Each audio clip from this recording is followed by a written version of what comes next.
स्वामिनी मैं राधे को दास जन्म जन्म मोह दीजियो श्री वृंदावन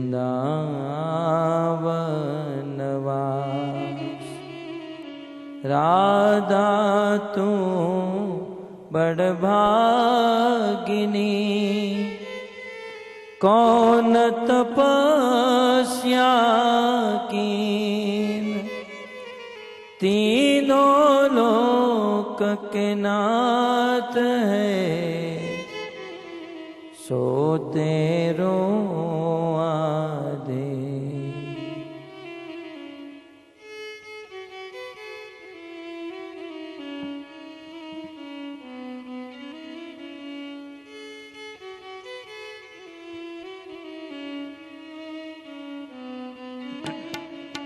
जय राधा माधव कुंज बिहारी जय राधा माधव कुंज बिहारी जय राधा माधव कुंज बिहारी जय राधा माधव कुंज बिहारी जय राधा माधव कुंज बिहारी जय राधा माधव कुंज बिहारी जय राधा माधव कुंज बिहारी जय राधा माधव कुंज बिहारी गोपी जन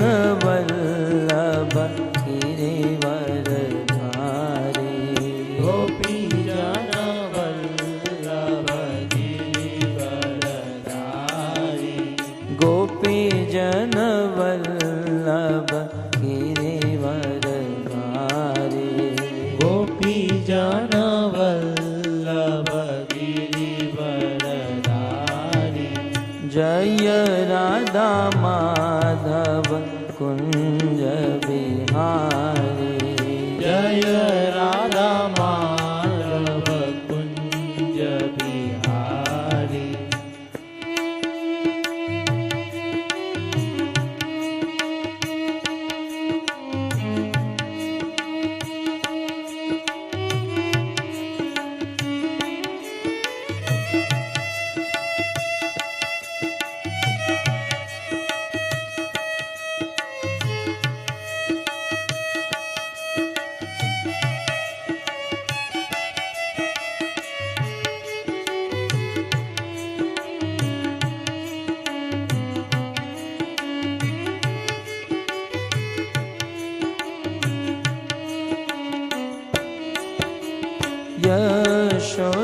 यशोदानंदन व्रज जन रंजन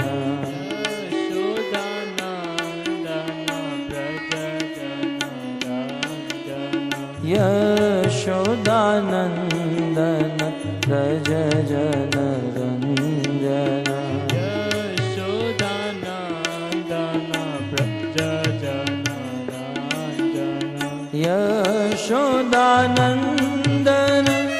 ब्रज जन रंजन यशोदानंदन ब्रज जन रंजन यशोदानंदन ब्रज जन रंजन यशोदानंदन ब्रज जन रंजन यमुना तीर वनचारी यमुना तीर वनचारी यमुना तीर वनचारी यमुना तीर वनचारी जय राधा माधव कुंज बिहारी जय राधा राधा माधव कुंज बिहारी।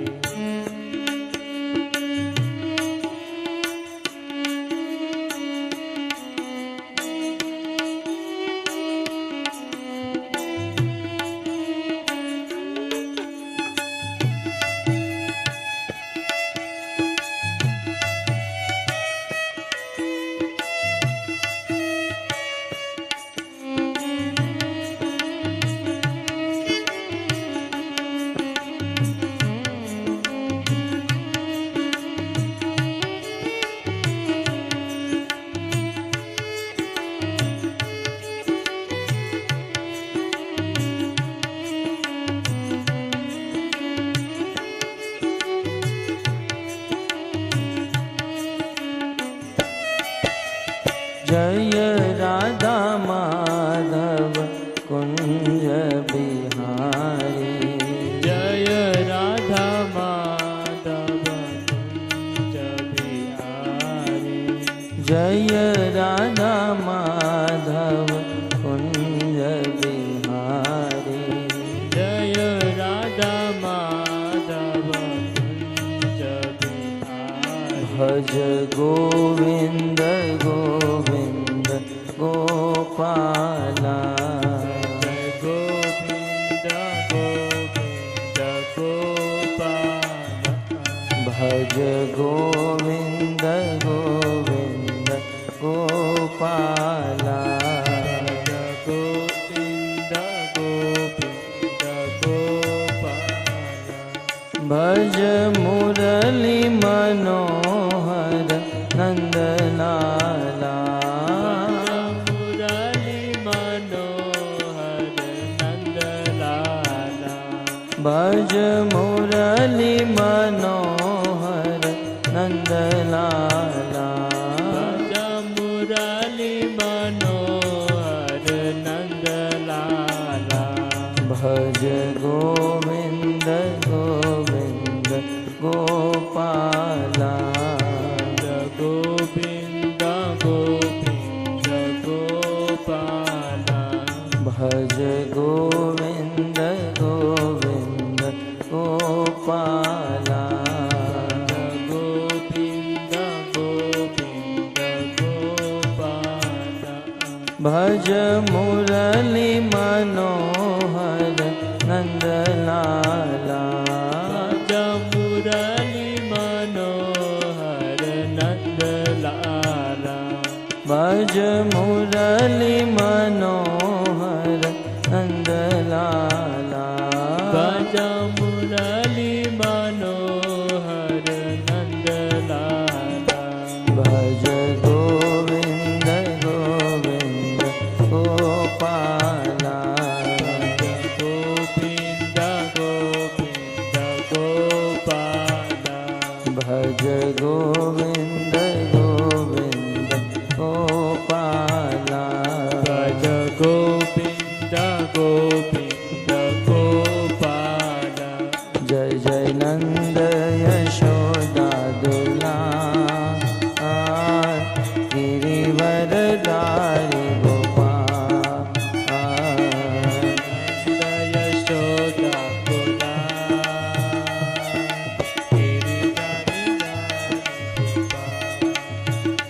जय जय नंद यशोदा दुलार गिरिवर धारी गोपाल।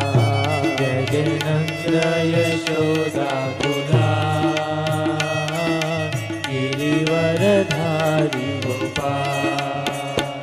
गोपाल गोपाल गोपाल गोपाल गोपाल गोपाल गोपाल गोपाल गोपाल गोपाल गोपाल गोपाल गोपाल गोपाल गोपाल गोपाल। जय जय नंद यशोदा दुलार गिरिवर गिरधारी गोपाल। जय जय नंद यशोदा दुलार, गिरिवरधारी गोपाल। हरे कृष्णा कृष्णा कृष्णा हरे हरे, हरे राम राम राम हरे हरे। हरे कृष्णा कृष्णा कृष्णा हरे हरे, हरे राम राम राम हरे हरे। हरे कृष्णा कृष्णा कृष्णा हरे हरे, हरे राम राम राम हरे हरे। हरे कृष्णा कृष्णा हरे हरे, हरे राम राम हरे हरे। बोलो हरे कृष्णा कृष्णा हरे हरे, हरे राम राम राम हरे हरे। हरे कृष्णा कृष्णा हरे हरे, हरे राम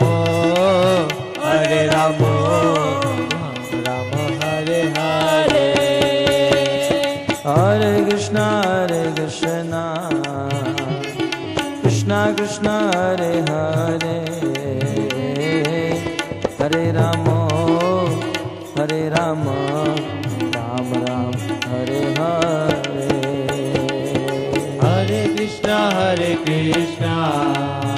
हरे कृष्णा कृष्णा हरे हरे, हरे राम राम हरे हरे। हरे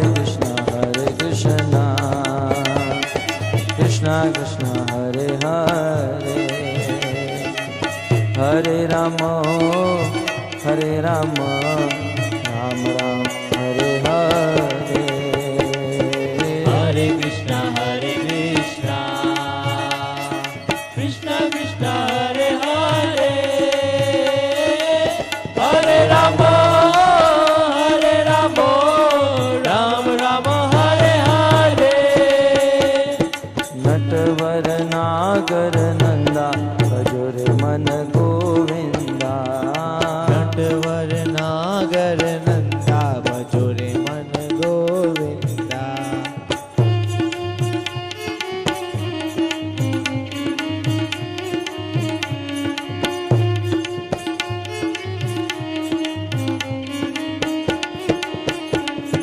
नटवर नागर नंदा भजोरे मन गोविंदा, नटवर नागर नंदा भजोरे मन गोविंदा। श्याम सुंदर मुख चंदा भजोरे मन गोविंदा, श्याम सुंदर मुख चंदा भजोरे मन गोविंदा। सब देवन में कृष्ण बड़े हैं, सब देवन में कृष्ण बड़े हैं, सब देवन में कृष्ण बड़े हैं, सब देवन में कृष्ण बड़े हैं। कृष्ण बड़े हैं, कृष्ण बड़े हैं, कृष्ण बड़े हैं, कृष्ण बड़े हैं, कृष्ण बड़े हैं, कृष्ण बड़े हैं, कृष्ण बड़े हैं। जैसे तारों में चंदा भजोरे मन गोविंदा, जैसे तारों में चंदा भजोरे मन गोविंदा। जैसे तारों में चंदा भजोरे मन गोविंदा, जैसे तारों में चंदा भजोरे मन गोविंदा। आह नटवर नागर नंदा भजो रे मन गोविंदा।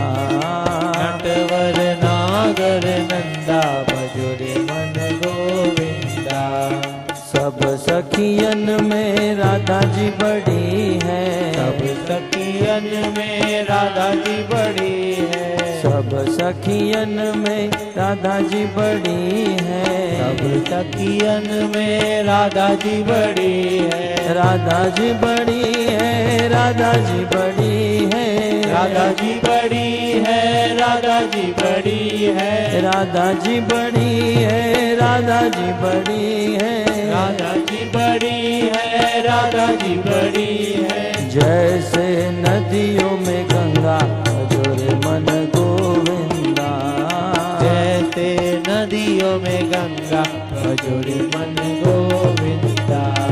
जैसे नदियों में गंगा भजो रे मन गोविंदा। जैसे नदियों में गंगा भजो रे मन गोविंदा। नटवर नागर नंदा भजो रे मन गोविंदा। नटवर नागर नंदा भजो रे मन गोविंदा। श्याम सुंदर मुख चंदा भजो रे मन गोविंदा। श्याम सुंदर मुख चंदा भजो रे मन गोविंदा। नटवर नागर नंदा भजो रे मन गोविंदा। नटवर नागर नंदा भजो रे मन गोविंदा। कर सर पर सधर अमर कर अनुसर कर परवर धर मैल करे। हरे हर सुर यवर अपर यतियन कर नटवर मन हर भैर बने। हरे मन हर मटक लटक तट निकट मुकट शिर सवर्ण में गण रण पट फरड़ फरड़ पद घूंगर रंग भर सुंदर श्याम मेरे जी रंग भर सुंदर श्याम मेरे जी रंग भर सुंदर श्याम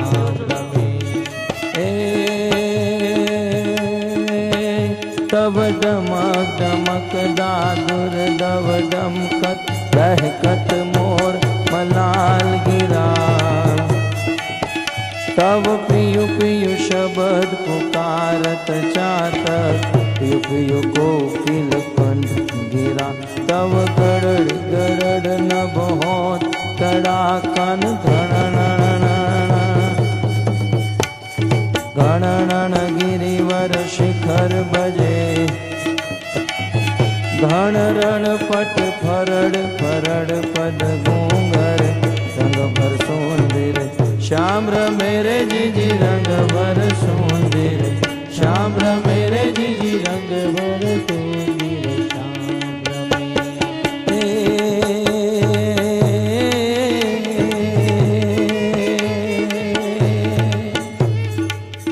ब्रिज की सब बाला रूप रसाला।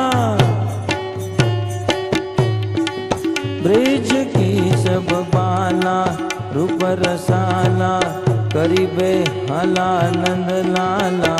लागी तन ज्वाला विपत विशाला दिन दयाला नंद लाला। आए नहीं आला कृष्ण कृपाला बंसी वाला बनवारी। नर सुखकारी मित्र मुरारी गए विसारी। गिरधारी रे जी गए विसारी। गिरधारी रे जी गए विसारी।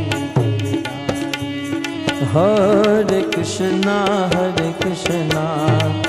कृष्ण कृष्णा हरे हरे हरे राम राम राम हरे हरे। हरे कृष्णा गाइए प्रेम से। कृष्ण कृष्ण हरे हरे हरे राम राम राम हरे हरे। हरे कृष्ण कृष्णा हरे कृष्णा कृष्णा कृष्णा हरे हरे हरे राम राम राम हरे हरे हरे कृष्णा कृष्णा कृष्णा कृष्णा हरे हरे हरे हरे राम राम राम राम हरे हरे हाँ हरे कृष्णा कृष्णा कृष्णा हरे हरे हरे राम राम राम हरे हरे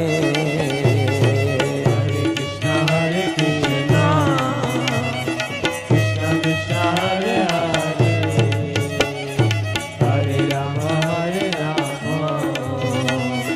राम राम हरे हरे हरे कृष्णा कृष्णा कृष्णा हरे हरे हरे राम राम राम हरे हरे कृष्णा कृष्णा कृष्णा हरे हरे हरे राम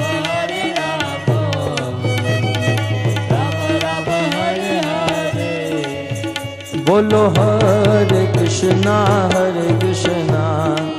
कृष्णा कृष्णा हरे हरे हरे राम राम राम हरे हरे हरे कृष्णा कृष्णा कृष्णा कृष्णा हरे हरे हरे हरे राम राम राम राम हरे हरे राधा श्याम सुंदर राधा श्याम सुंदर राधा श्याम सुंदर राधे राधा श्याम सुंदर राधा श्याम सुंदर राधा श्याम सुंदर राधे कृष्ण बलराम कृष्ण बलराम जय कृष्ण बलराम कृष्ण बलराम जय कृष्ण बलराम जय कृष्ण बलराम कृष्ण बलराम जय कृष्ण बलराम कृष्ण बलराम जय कृष्ण बलराम हाँ गौर निताय जय गौर निताय जय गौर निताय निताय जय गौरानिताय गौरानिताय जय गौरानिताय गौर निताय जय गौर निताय जय गौर निताय गौरानिताय जय गौरानिताय गौरानिताय जय गौरानिताय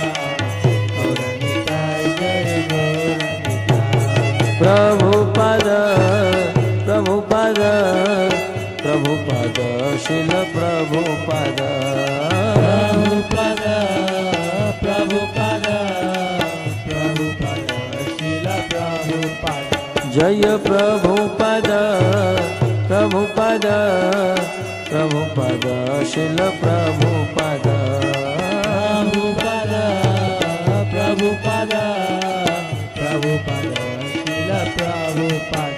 जय जय प्रभुपाद जय जय प्रभुपाद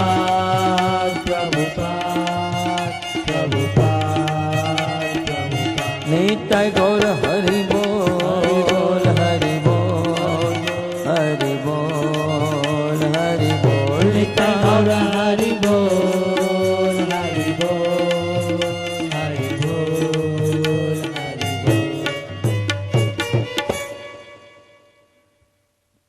जय जय श्री राधा रमण जय जय नवल किशोर जय गोपी चित चोर प्रभु जय जय माखन चोर। श्री कृष्णचंद्र भगवान की। हरे कृष्णा कृष्णा कृष्णा हरे हरे, हरे राम राम राम हरे हरे।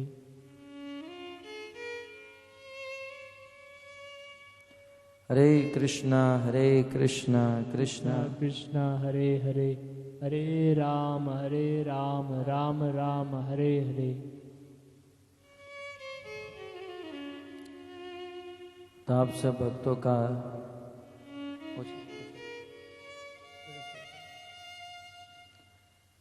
अंतर्राष्ट्रीय कृष्ण भावनामृत संघ की ओर से प्रस्थापित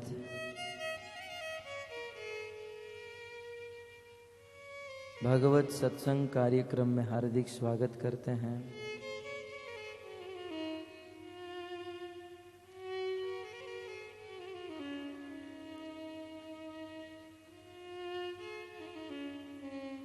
भक्तों के साथ बैठकर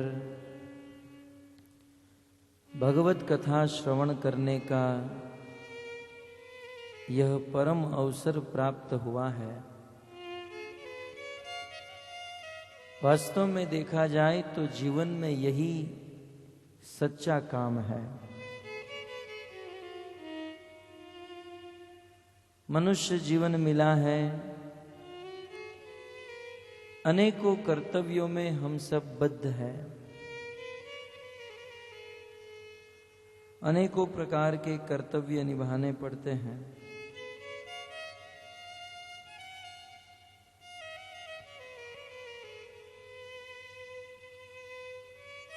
परंतु समस्त कर्तव्यों में श्रेष्ठ वास्तविक सत्य कर्तव्य क्या है? एक बार देवाधिदेव महादेव शिव जी की पत्नी ने, देवी पार्वती ने शिव जी से पूछा, बताइए प्रभु इस संसार में सत्य क्या है? सब लोग अपने अपने मन से, अपनी अपनी बुद्धि से अपने आप को या अपने कार्य को सत्य मानते हैं, परंतु आपका क्या कहना है? आप किसे सत्य मानते हैं? तब शिव जी कहते हैं, उमा कहूं अनुभव में अपना, हे उमा, हे प्रिय, प्रिय मैं मेरे पूरे जीवन का अनुभव आपको बताने जा रहा हूं। ये मैंने सुना पढ़ा लिखा नहीं, ये मेरे जीवन का अनुभव है। क्या अनुभव है? उमा कहूं अनुभव में अपना, सत हरि भजन जगत सब सपना। इस दुनिया में सत्य मात्र भगवान की भक्ति है, बाकी सब स्वप्न के समान है। इस संसार में जितने लोग आएंगे, जितनी वस्तुएं आएंगी, ये सब स्वप्न के समान क्षणिक है, क्षणभंगुर है। यदि सत्य मात्र कुछ है तो वो है भगवान की भक्ति, क्योंकि भक्ति ही नित्य काल तक, नित्य समय के लिए इस नित्य जीव के साथ रहती है। संसार के कार्य तो संसार में ही समाप्त हो जाते हैं, संसार की वस्तु संसार में ही छूट जाती है, संसार का धन संसार में ही रह जाता है। परंतु भगवान की भक्ति नित्य काल के लिए हमारे साथ रहती है। अतः इस संसार में वास्तविक कार्य करना चाहते हैं तो वो है भगवान की भक्ति। भक्ति को छोड़कर अन्य जितने भी कार्य है स्वप्न के समान है। हम रोज रात को सोते हैं और सोने की अवस्था में कभी कभी स्वप्न देखते हैं, और उस स्वप्न में हमारे पास शायद बहुत धन आ जाए, धनी बन जाए, इस दुनिया के राजा तक हो जाए, परंतु जैसे ही स्वप्न खुलता है वास्तविक स्थिति हमारे सामने आती, न तो हमारे पास धन है, न राजा है, न कुछ है। भक्तों,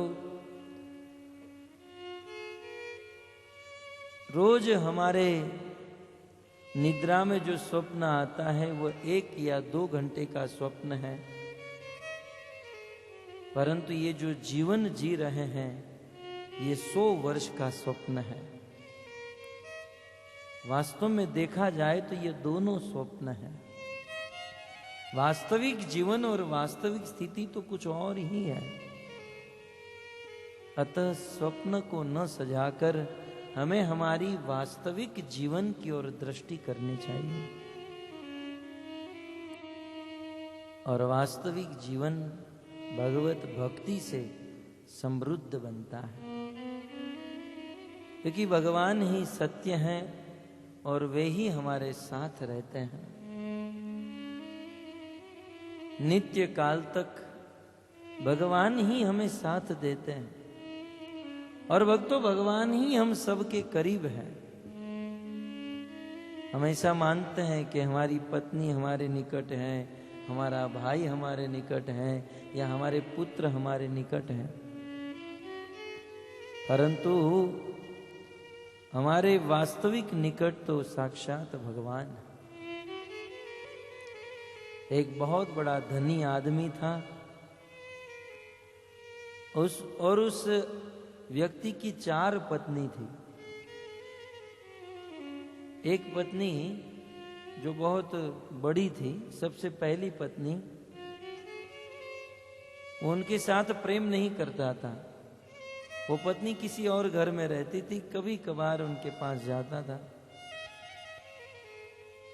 दूसरी और तीसरी पत्नी के साथ भी इतना प्रेम नहीं करता था, लेकिन जो चौथी पत्नी थी, नई पत्नी, रात दिन उनके साथ रहता था और उसे प्रेम करता था। जीवन बीतता गया, मृत्यु का समय निकट आया। उसे पता चला अब मैं मरने वाला हूं। तब वो अपनी छोटी पत्नी के पास गया और कहा कि प्रिय, अब मैं मरने वाला हूं, संसार को छोड़कर चला जाऊंगा, मैं तुमसे बहुत प्रेम करता हूं, क्या तुम मेरे साथ चलोगी?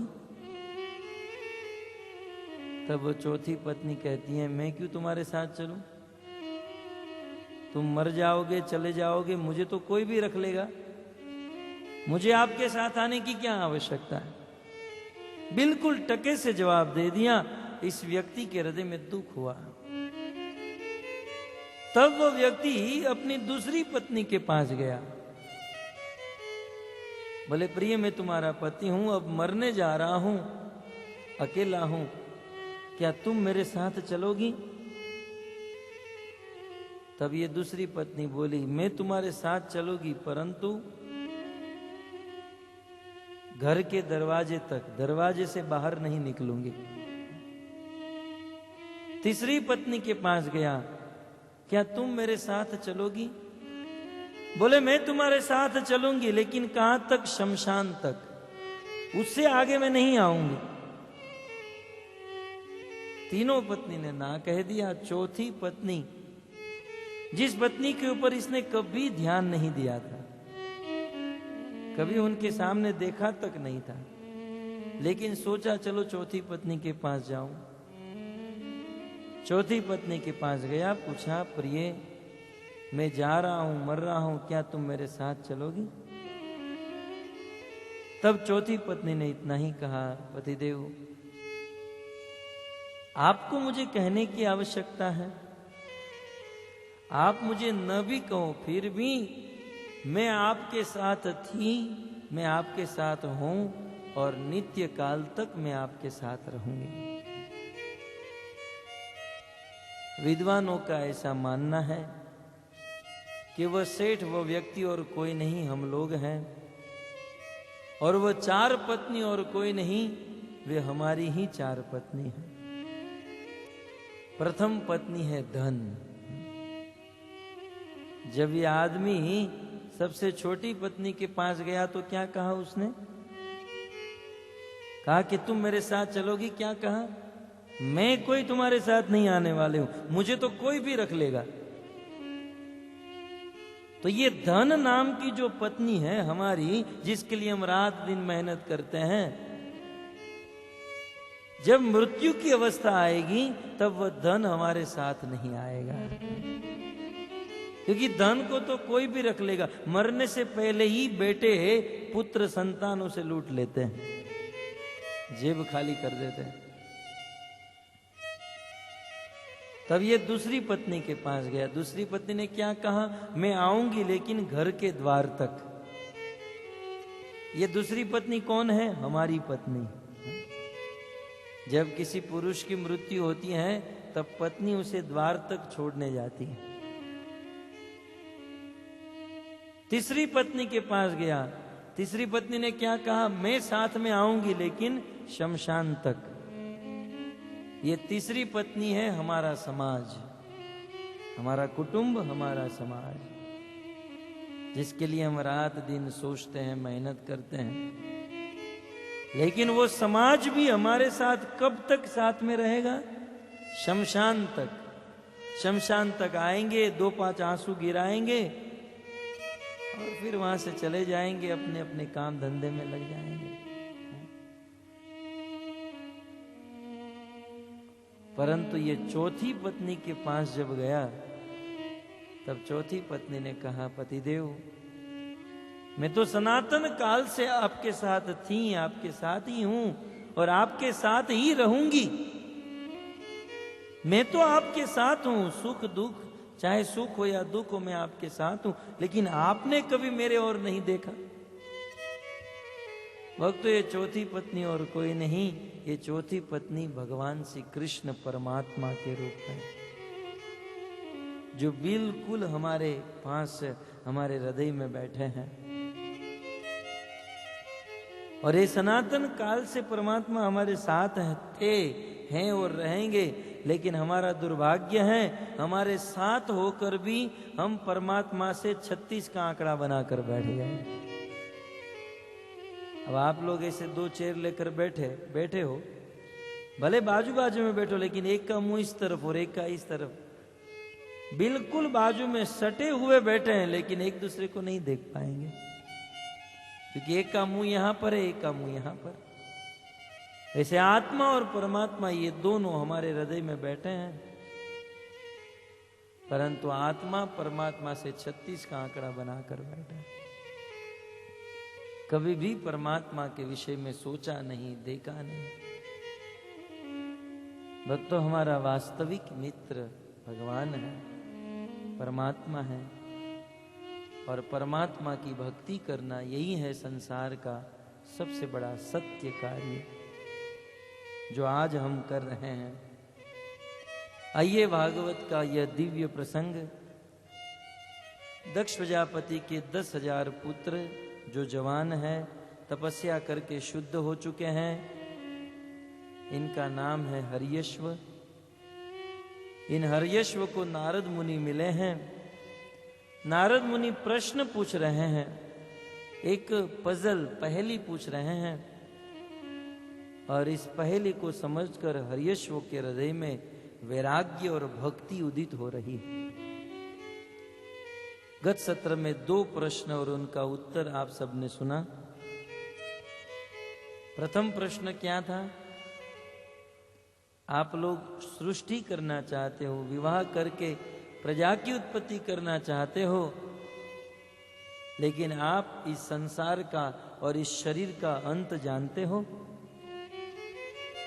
तब इसका उत्तर क्या मिला? इस शरीर का अंत कहाँ है? भगवान के धाम में। और ये शरीर भगवान के धाम में कब पहुंचता है? जब उनकी भक्ति करते हैं। दूसरा क्वेश्चन, दूसरा प्रश्न क्या था? तथैक राष्ट्रम पुरुषम, एक ऐसा राष्ट्र है जिसमें एक ही पुरुष रहता है। वह राष्ट्र और कोई नहीं, वह राष्ट्र यह जगत, और इस जगत में एक ही पुरुष है और वो है भगवान श्री कृष्ण। आद्यम पुराण पुरुषम नवयौवनम च। ये बात ब्रह्मा जी ब्रह्म संहिता में कहते हैं, अर्जुन जी भागवत में कहते हैं, देवी कुंती अपनी स्तुति में भी कहती हैं, नमस्ये पुरुषम त्वाद्यम ईश्वर प्रकृते परम अलक्ष्यम सर्वभूतानाम अंतर्बहिर्वस्थितम। सभी भक्तों ने एक स्वर से एक साथ भगवान को परम पुरुष के रूप में स्वीकार किया है। तो इसकी व्याख्या कल हो चुकी।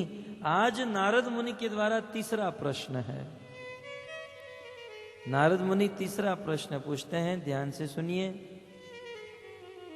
तीसरा प्रश्न है, बिलम च अदृष्ट निर्गमम।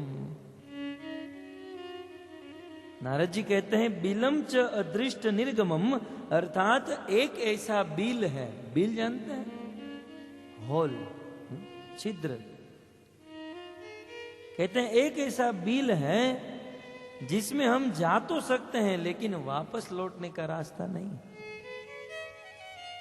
जानते हो इसके बारे में? शादी करोगे, शादी करना चाहते हो, शिवाजी शादी करनी है, जानते हो उस बिल के बारे में? बिलम च दृष्ट निर्गमम, उस बिल में जा तो सकते हैं लेकिन वापस नहीं लौट सकते। ये बिल क्या है? दक्ष प्रजापति के पुत्र तो समझ गए, लेकिन हमें व्याख्या की आवश्यकता। बोले वह बिल और कोई नहीं, वह बिल भगवान का धाम है। भगवान का धाम, आध्यात्मिक जगत एक ऐसा जगत है जिस वैकुंठ में, भगवान के धाम में एक बार यदि कोई व्यक्ति चला जाता है तो फिर वह वापस वहां से लौटता नहीं है। ये भगवान के धाम का नियम है, ये भगवान के धाम का स्वभाव। भगवत गीता में कृष्ण कहते हैं, हे अर्जुन, न तद्वास यते सूर्य न शशांक न पावक यत गत्वा न निवर्तन्ते तद्धाम परमम मम। मेरा धाम कैसा है, मेरा परम धाम वैकुंठ कैसा है? तो कहते हैं न तद्भास यते सूर्य, मेरे धाम में प्रकाश के लिए सूर्य की आवश्यकता नहीं, मेरा धाम स्वयं प्रकाशित है। वहां किसी बल्ब की और रोशनी की जरूरत नहीं, अपने आप में ही तेज छिपा हुआ है।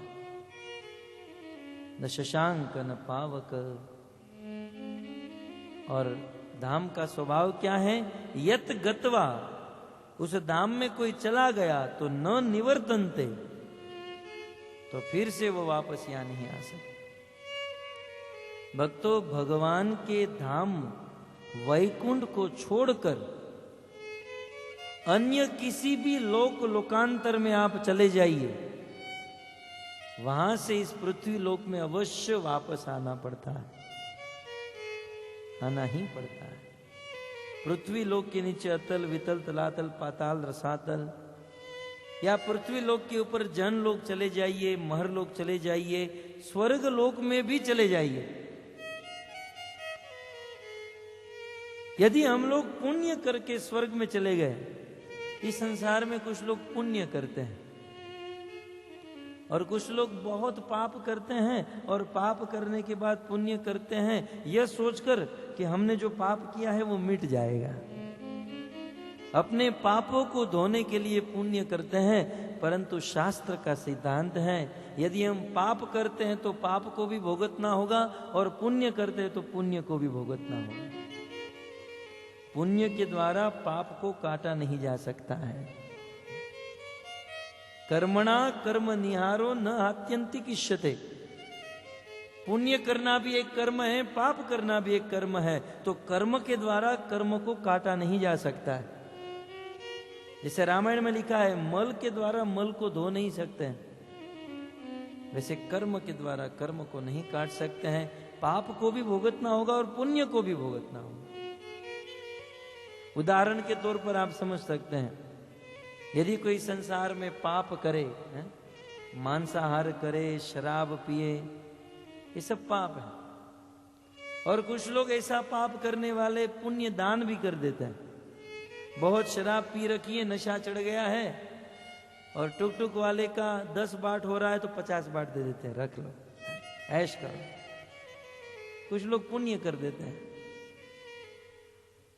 तो ऐसे आदमी को क्योंकि पाप किया है तो पाप के फल स्वरूप मरने के बाद कुत्ता बनना पड़ेगा, और क्योंकि साथ साथ पुण्य भी किया है, तो पुण्य किया है, कुत्ता तो बनना ही पड़ेगा, परंतु पुण्य किया है तो किसी धनी आदमी के घर पर कुत्ता बनेगा। आपने देखा है ना, धनी लोगों का कुत्ता भी डाइनिंग टेबल के ऊपर बैठकर खाता है। हम लोग के नसीब में डाइनिंग टेबल नहीं होता है, लेकिन कुत्ते डाइनिंग टेबल में, मर्सिडीज कार में घूमते हैं, एसी में बैठते हैं। इसके लिए अलग शैम्पू होता है, अलग भोजन होता है। ये पूर्व जन्म के पुण्यशाली पापी जीवात्मा है। तो इस प्रकार हरे कृष्णा, पाप को काटा नहीं जा सकता है। हॉस्पिटल में बीमार आदमी के लिए दवाई दे देना, किसी को कंबल दे देना, किसी को धन दे देना, ये सब पुण्य कार्य है। और इस पुण्य कार्य के फल स्वरूप स्वर्ग की प्राप्ति होती है। और स्वर्ग में क्या होता है? तेतम भूतवा स्वर्ग लोकम विशालम। उसी भगवत गीता में कृष्ण कहते हैं कि ये स्वर्ग लोक जो है बहुत विशाल है, और स्वर्ग लोक में देवताओं की उम्र भी बहुत लंबी होती है। वहां सुख भी बहुत होता है, क्योंकि स्वर्ग में किसी को दुकान और ऑफिस में नहीं जाना पड़ता है। आधा सुखी तो वैसे ही हो गए। स्वर्ग में किसी को मेहनत करने की जरूरत नहीं। स्वर्ग में कोई बूढ़ा नहीं होता है। स्वर्ग में किसी को शरीर में पसीना नहीं होता है। और सबसे अच्छी बात करूं, स्वर्ग में किसी को लेटरिन टॉयलेट जाना नहीं पड़ता है। और यदि घर में कुछ भी चाहिए, टीवी चाहिए, एलसीडी प्लेयर चाहिए, कुछ भी, तो स्वर्ग में एक ऐसी नदी है जिसमें सब कुछ बहता रहता है।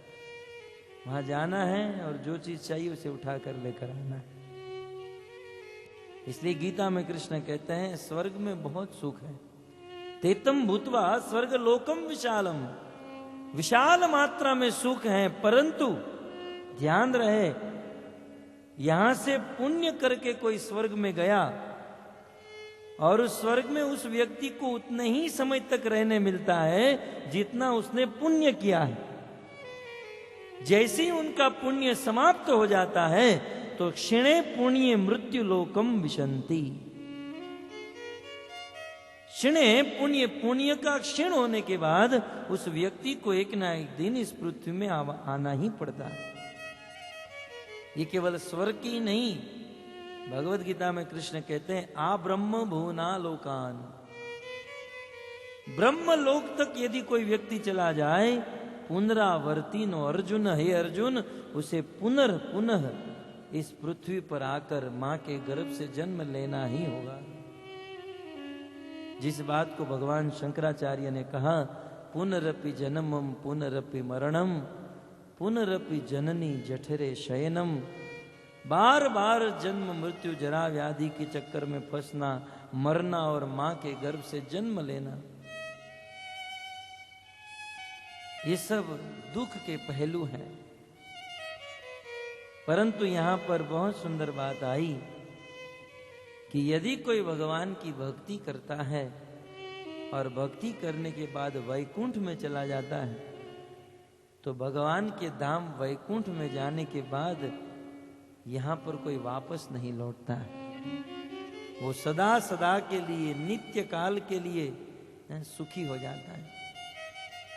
कुछ लोग तो इतने अज्ञानी हैं, सोचते हैं कि यार वहां जाकर यहाँ वापस नहीं आने मिलेगा, तब तो ये लॉस है ना।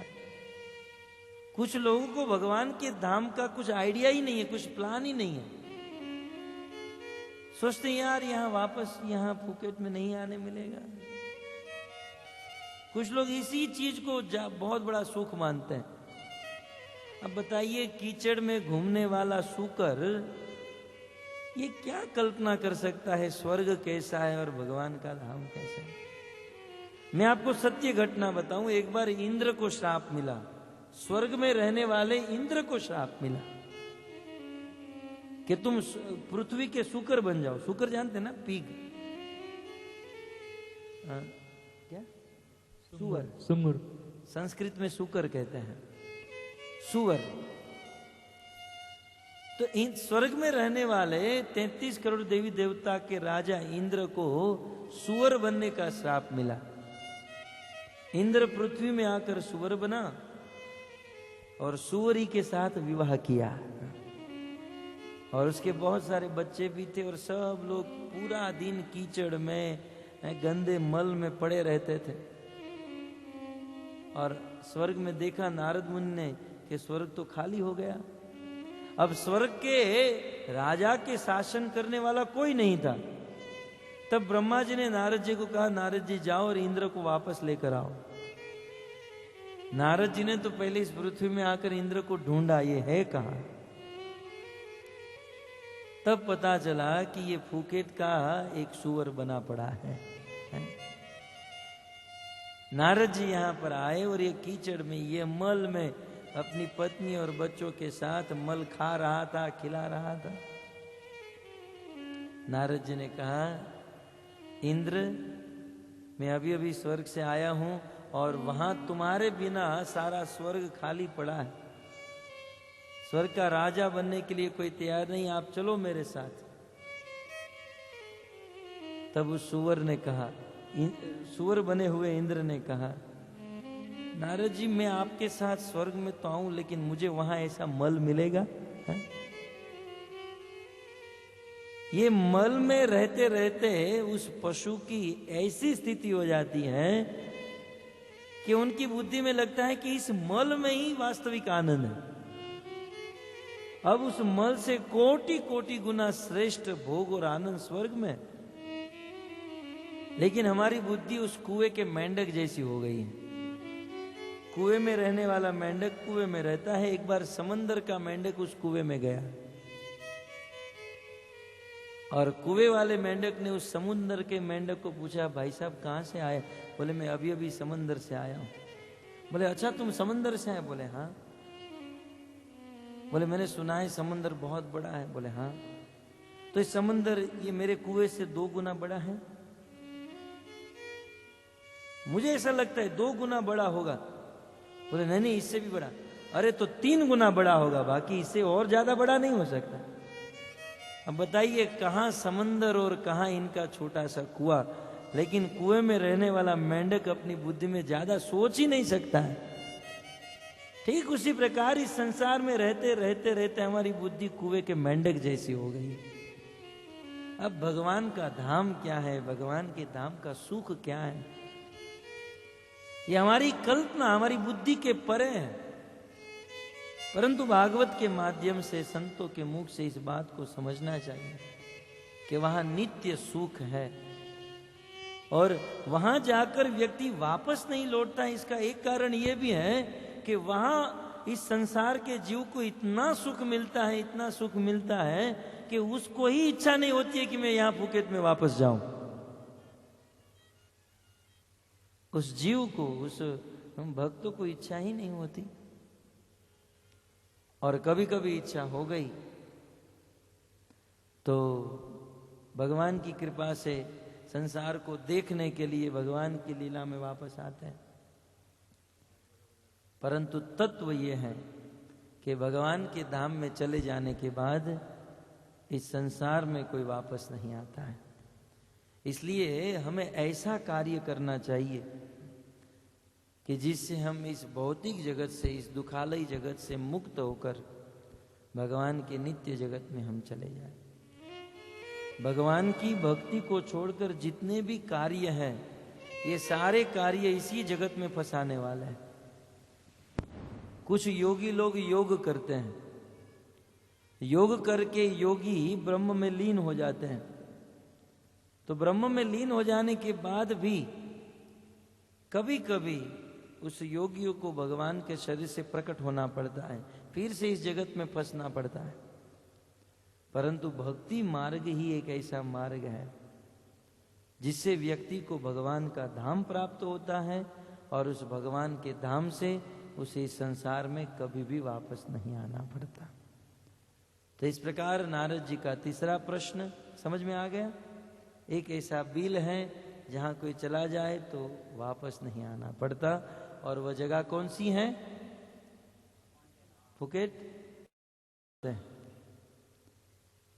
चौथा प्रश्न पूछते हुए कहते हैं बहु रूपाम स्त्रियम।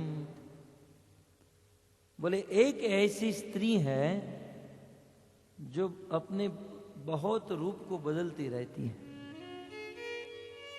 एक ऐसी स्त्री है जो बहुत रूप बदलती है। बोले ये तो सारी स्त्री अपना रूप तो बदलती रहती है ना?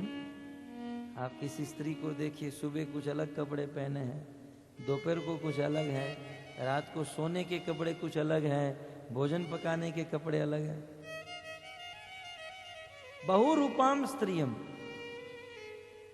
परंतु ये स्त्री तो 2-5 बार, दिन में 10-15 बार अपना रूप बदलती हैं। लेकिन यहां नारद मुनि जो बात कर रहे हैं वो प्रत्येक मिनट में अपना रूप बदलती। तो बहुरूपाम स्त्रियम, एक ऐसी स्त्री जो अपना बहुत रूप बदलती है, वह स्त्री कौन है? बहुत सुंदर, लेकिन मैंने पूछा नहीं था आपको। ये नारद मुनि हरियश्व को पूछ रहे हैं।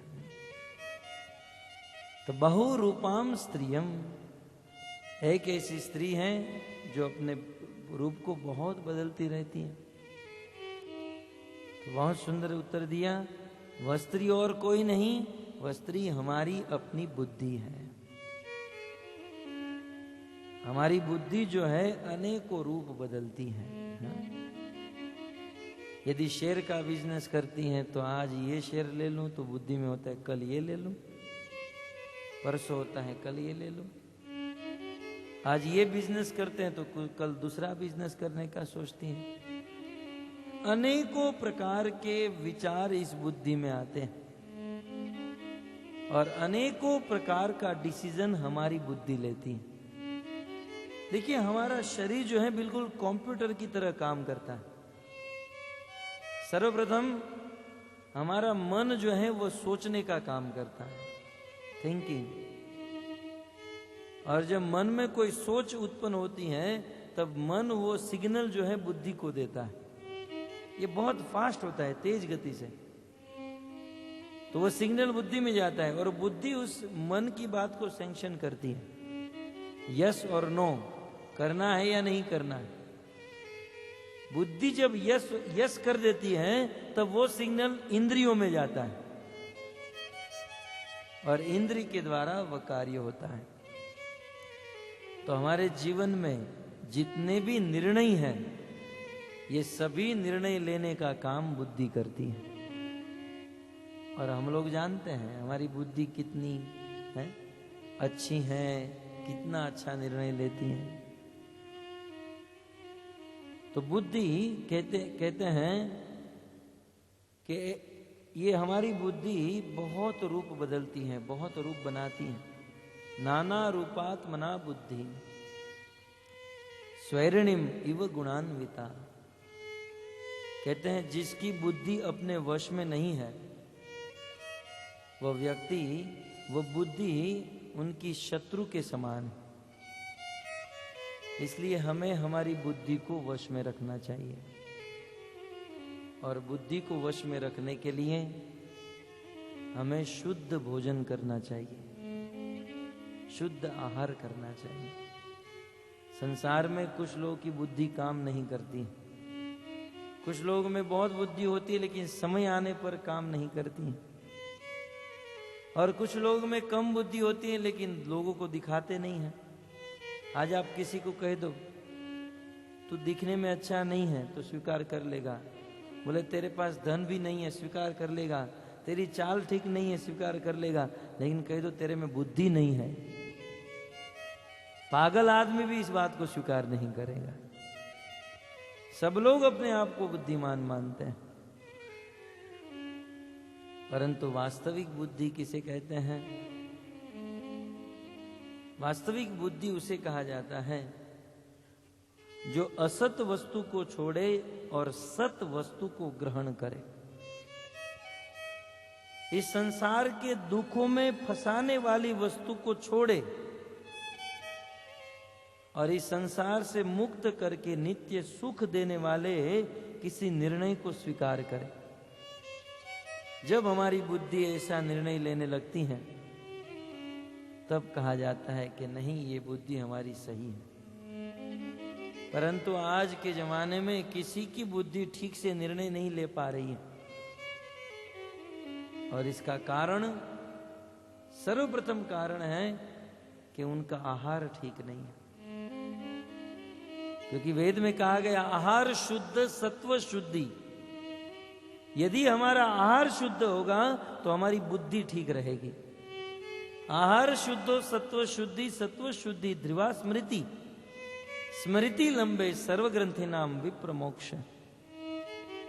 यदि भोजन शुद्ध है तो हमारी बुद्धि शुद्ध होगी, बुद्धि शुद्ध होगी तो मन शुद्ध होगा, मन शुद्ध होगा तो कार्य शुद्ध होगा, और कार्य शुद्ध होगा तो हमारी गति भी शुद्ध होगी।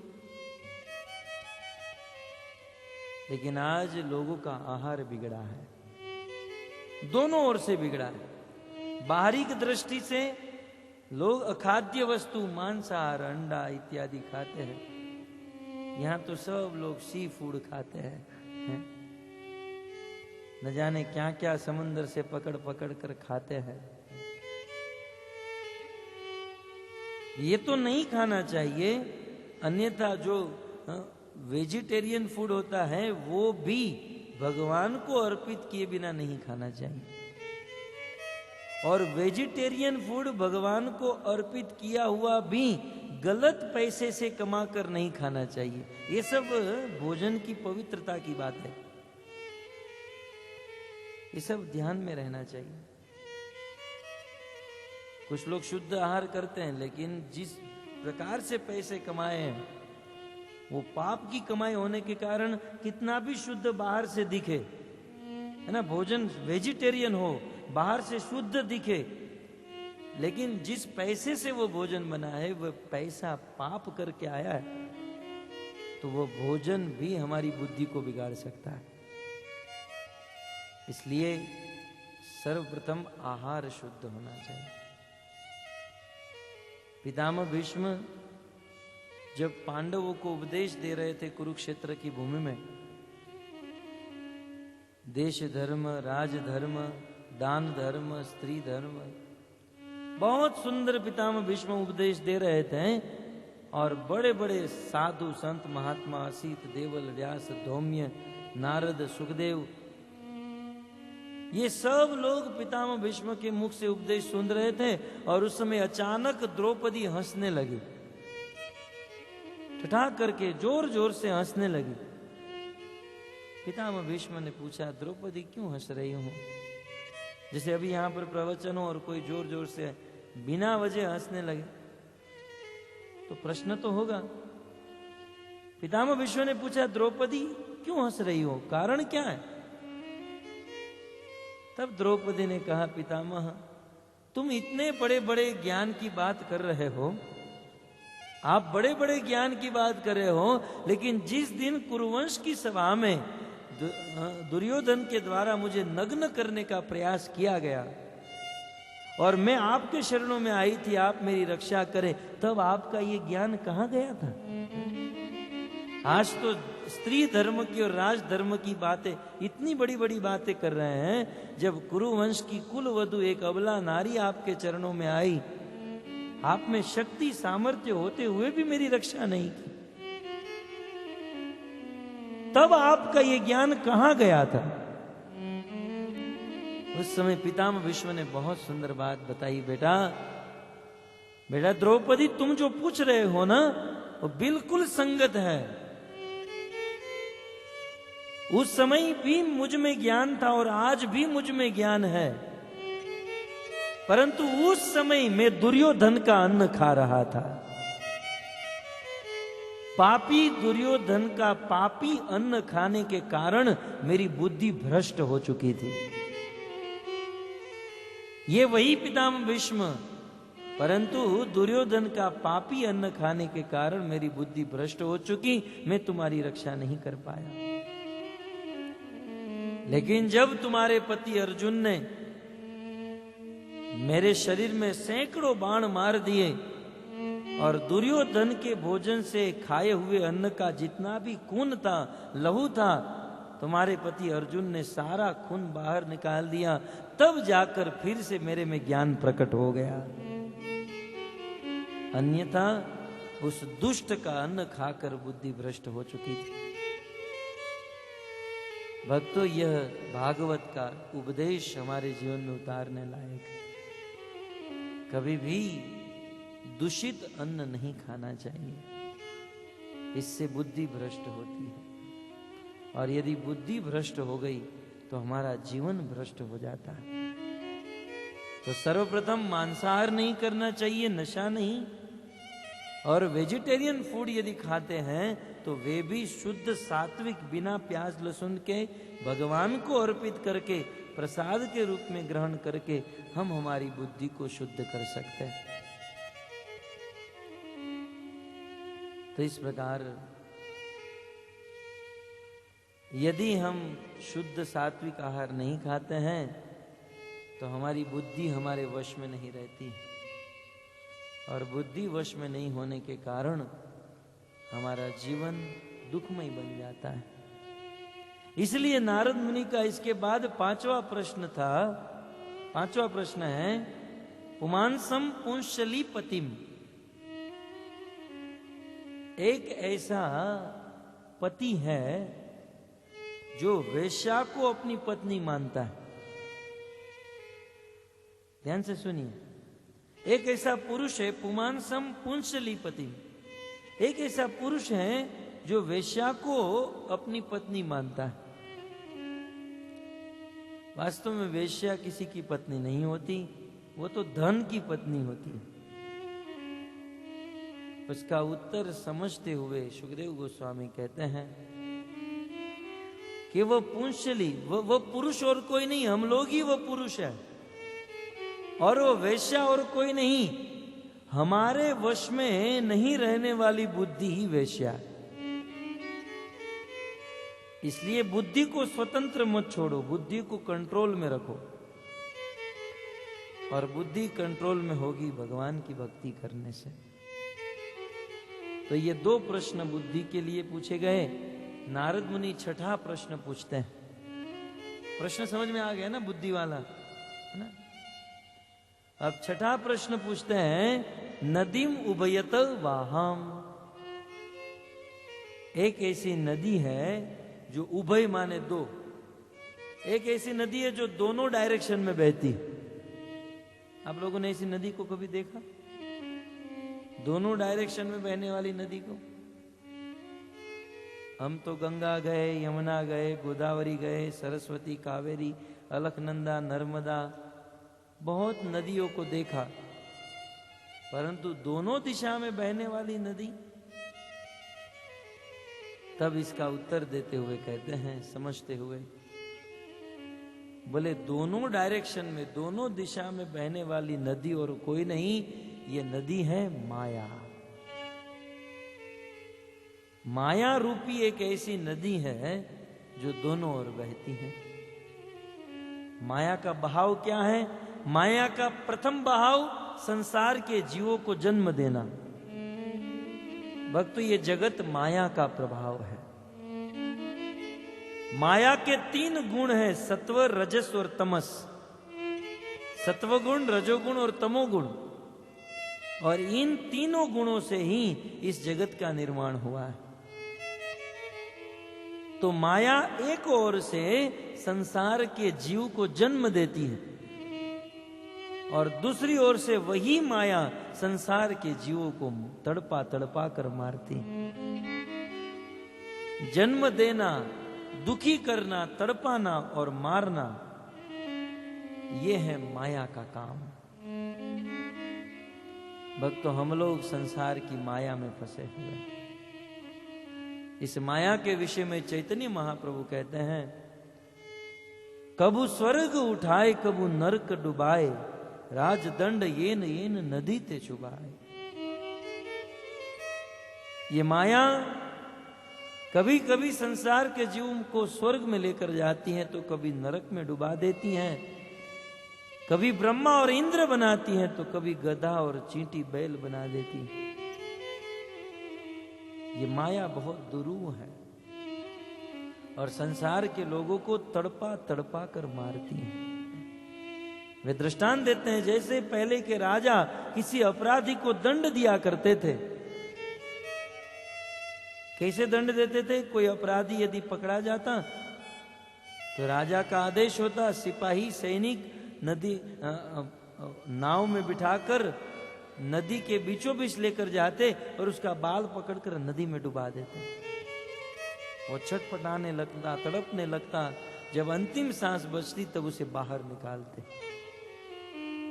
फिर से उसे नदी में डुबाते, तड़पने लगता, छटपटाने लगता, अंतिम सांस बचती तब बाहर निकालते। वैसे बार बार डुबाना, निकालना, डुबाना। जिस प्रकार से राजा उस अपराधी को दंड देते थे, उसी प्रकार माया हम सभी जीवों को दुखी कर रही है, दुख रूपी सागर में डुबा देती है। और जब हम दुखों से फ्रस्ट्रेट हो जाते हैं तब माया जो होती है हमें थोड़ा सा बाहर कर देती है ना। थोड़ा सा सुख आ जाता है हमारे जीवन में तो हमें लगता है कि ये सुख बहुत जल्द लंबे समय के लिए आ जाएगा। फिर उस सुख के लिए रात दिन मेहनत करते हैं और मेहनत करते करते दुखी हो जाते हैं, फ्रस्ट्रेट हो जाते हैं, तब जाकर माया थोड़ा सा सुख दे देती है। बस क्षणिक सुख के लिए हम रात दिन मेहनत करते रहते हैं। यह है माया का काम। तो इस प्रकार माया एक ओर से सबको जन्म दे रही है और एक ओर से सबको मार रही है। भक्तों, जब तक इस माया के बारे में हम नहीं समझेंगे तब तक इस संसार में क्या विवाह करेंगे, क्या संतान की उत्पत्ति करेंगे और क्या हम हमारा उद्धार करेंगे और क्या हम हमारे आश्रितों का उद्धार करेंगे। इसलिए सर्वप्रथम भगवान को समझो, भगवान की माया को समझो। और माया सबको परेशान कर रही है, सबको तड़पा रही है। तो कुछ लोग पूछेंगे, माया से मुक्त होने का कोई उपाय? कृष्ण ने भगवत गीता में कहा, बहुत मुश्किल है।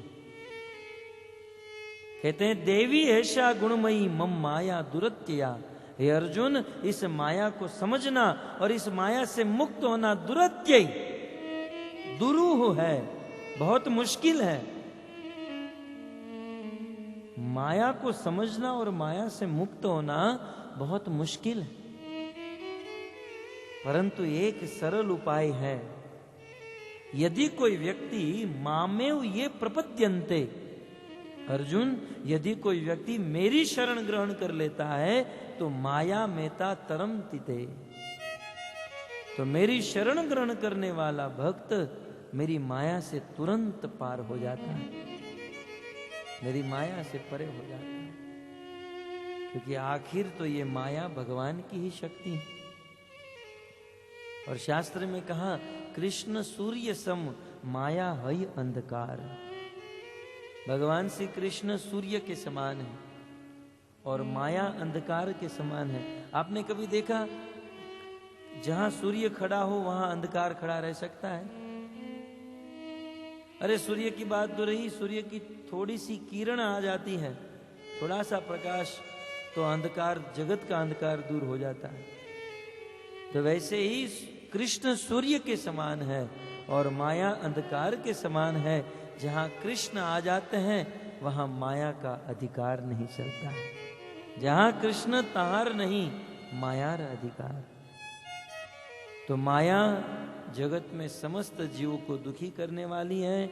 एक ओर से सबको जन्म देती हैं और दूसरी ओर से सबको तड़पा तड़पा कर मारती हैं। अतः इस जन्म और मृत्यु के चक्कर से मुक्त होना है, माया से मुक्त होना है, तो भगवान श्री कृष्ण की शरण ग्रहण कर लेनी चाहिए। इस प्रकार नारद मुनि का ये छठा प्रश्न। समझ में आ गया? अब नारद मुनि के द्वारा 7वां प्रश्न। नारद मुनि कहते हैं पंच पंच अद्भुतम गृहम। पंच माने 5 और पंच माने दूसरे 5। 5 इंटू 5 कितने होते हैं? 5 इंटू 5 25। तो बोले पंच पंच माने 25। पंच पंच अद्भुतम गृहम। गृहम माने घर। एक ऐसा घर है जो 25 वस्तु से बना है। एक ऐसा घर जो 25 तत्व 25 वस्तु से बना है। बोले हमारा घर तो मात्र ईंट और कंक्रीट सीमेंट से बना है। 25 तत्व से 25 वस्तु से बना हुआ घर कौन सा है? तब इसका उत्तर समझते हुए कहते हैं ये 25 तत्वों से बना हुआ घर और कोई नहीं, ये हमारा अपना शरीर है। ये हमारा शरीर जो है 25 तत्व से बना है। प्रथम 5 तत्व क्या है हमारे शरीर में? पंच महाभूत, पृथ्वी, जल, अग्नि, वायु और आकाश। तत्पश्चात हमारे शरीर में और 5 वस्तु हैं जिसे तन मात्रा कहते हैं। शब्द, स्पर्श, रूप, स्वाद और गंध। कितने हुए? 10। तत्पश्चात हमारे शरीर में 5 ज्ञानेंद्रिय हैं, जिस इंद्रियों से हमें ज्ञान प्राप्त होता है। आंख, कान, नाक, जिह्वा और त्वचा। कितने हुए? 15। और साथ साथ हमारे शरीर में 5 कर्मेंद्रिय है जिससे हम कार्य करते हैं, काम करते हैं। और वो कर्मेंद्रिय है हाथ, पांव, जनेंद्रिय, वाणी और गुदा। कितने हुए? 20। और हमारे शरीर में 5 तत्व वो सूक्ष्म है, वो दिखाई नहीं देते हैं लेकिन है सूक्ष्म रूप से। और वो है मन। मन सबके अंदर है लेकिन दिखाई नहीं देता है, सूक्ष्म है। बुद्धि और अहंकार 23 हो गए। और फिर 24वां तत्व है आत्मा और 25वां तत्व है परमात्मा। तो इस प्रकार 25 तत्वों से ये हमारा शरीर तैयार होता है, तब जाकर ये शरीर चलायमान बनता है। तो नारद मुनि ने पूछा जानते हो शरीर के विषय में? और जब हम हमारे अपने शरीर के विषय में ही नहीं जानते हैं, हमारे शरीर के प्रत्येक अंग की, प्रत्येक इंद्रियों की क्रिया के बारे में नहीं जानते हैं, तो हम इस संसार में कैसे सुखी होकर जी पाएंगे, कैसे रह पाएंगे? अतः इस विषय में पूर्ण रूप से जान लेना चाहिए। तब नारद मुनि 8वां प्रश्न पूछते हैं, क्वचित हंसम विचित्र कथम। बोले एक ऐसा हंस है जिसकी विचित्र कथा है। एक ऐसा हंस है जिसकी विचित्र कथा है। तो इसका उत्तर समझते हुए कहते हैं वह हंस और कोई नहीं, वह हंस शास्त्र है। शास्त्र एक ऐसी वस्तु है जो बहुत विचित्र है।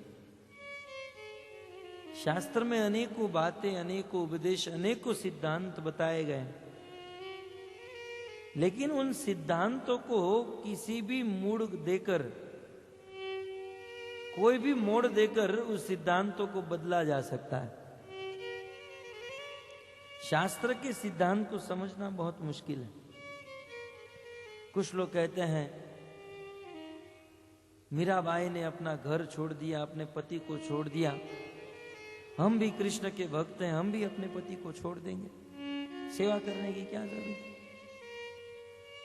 वैसे देखा जाए तो शास्त्र की संगत बात है, क्योंकि गोपियों ने भी अपने पतियों को छोड़ दिया, कृष्ण के पास चली गई।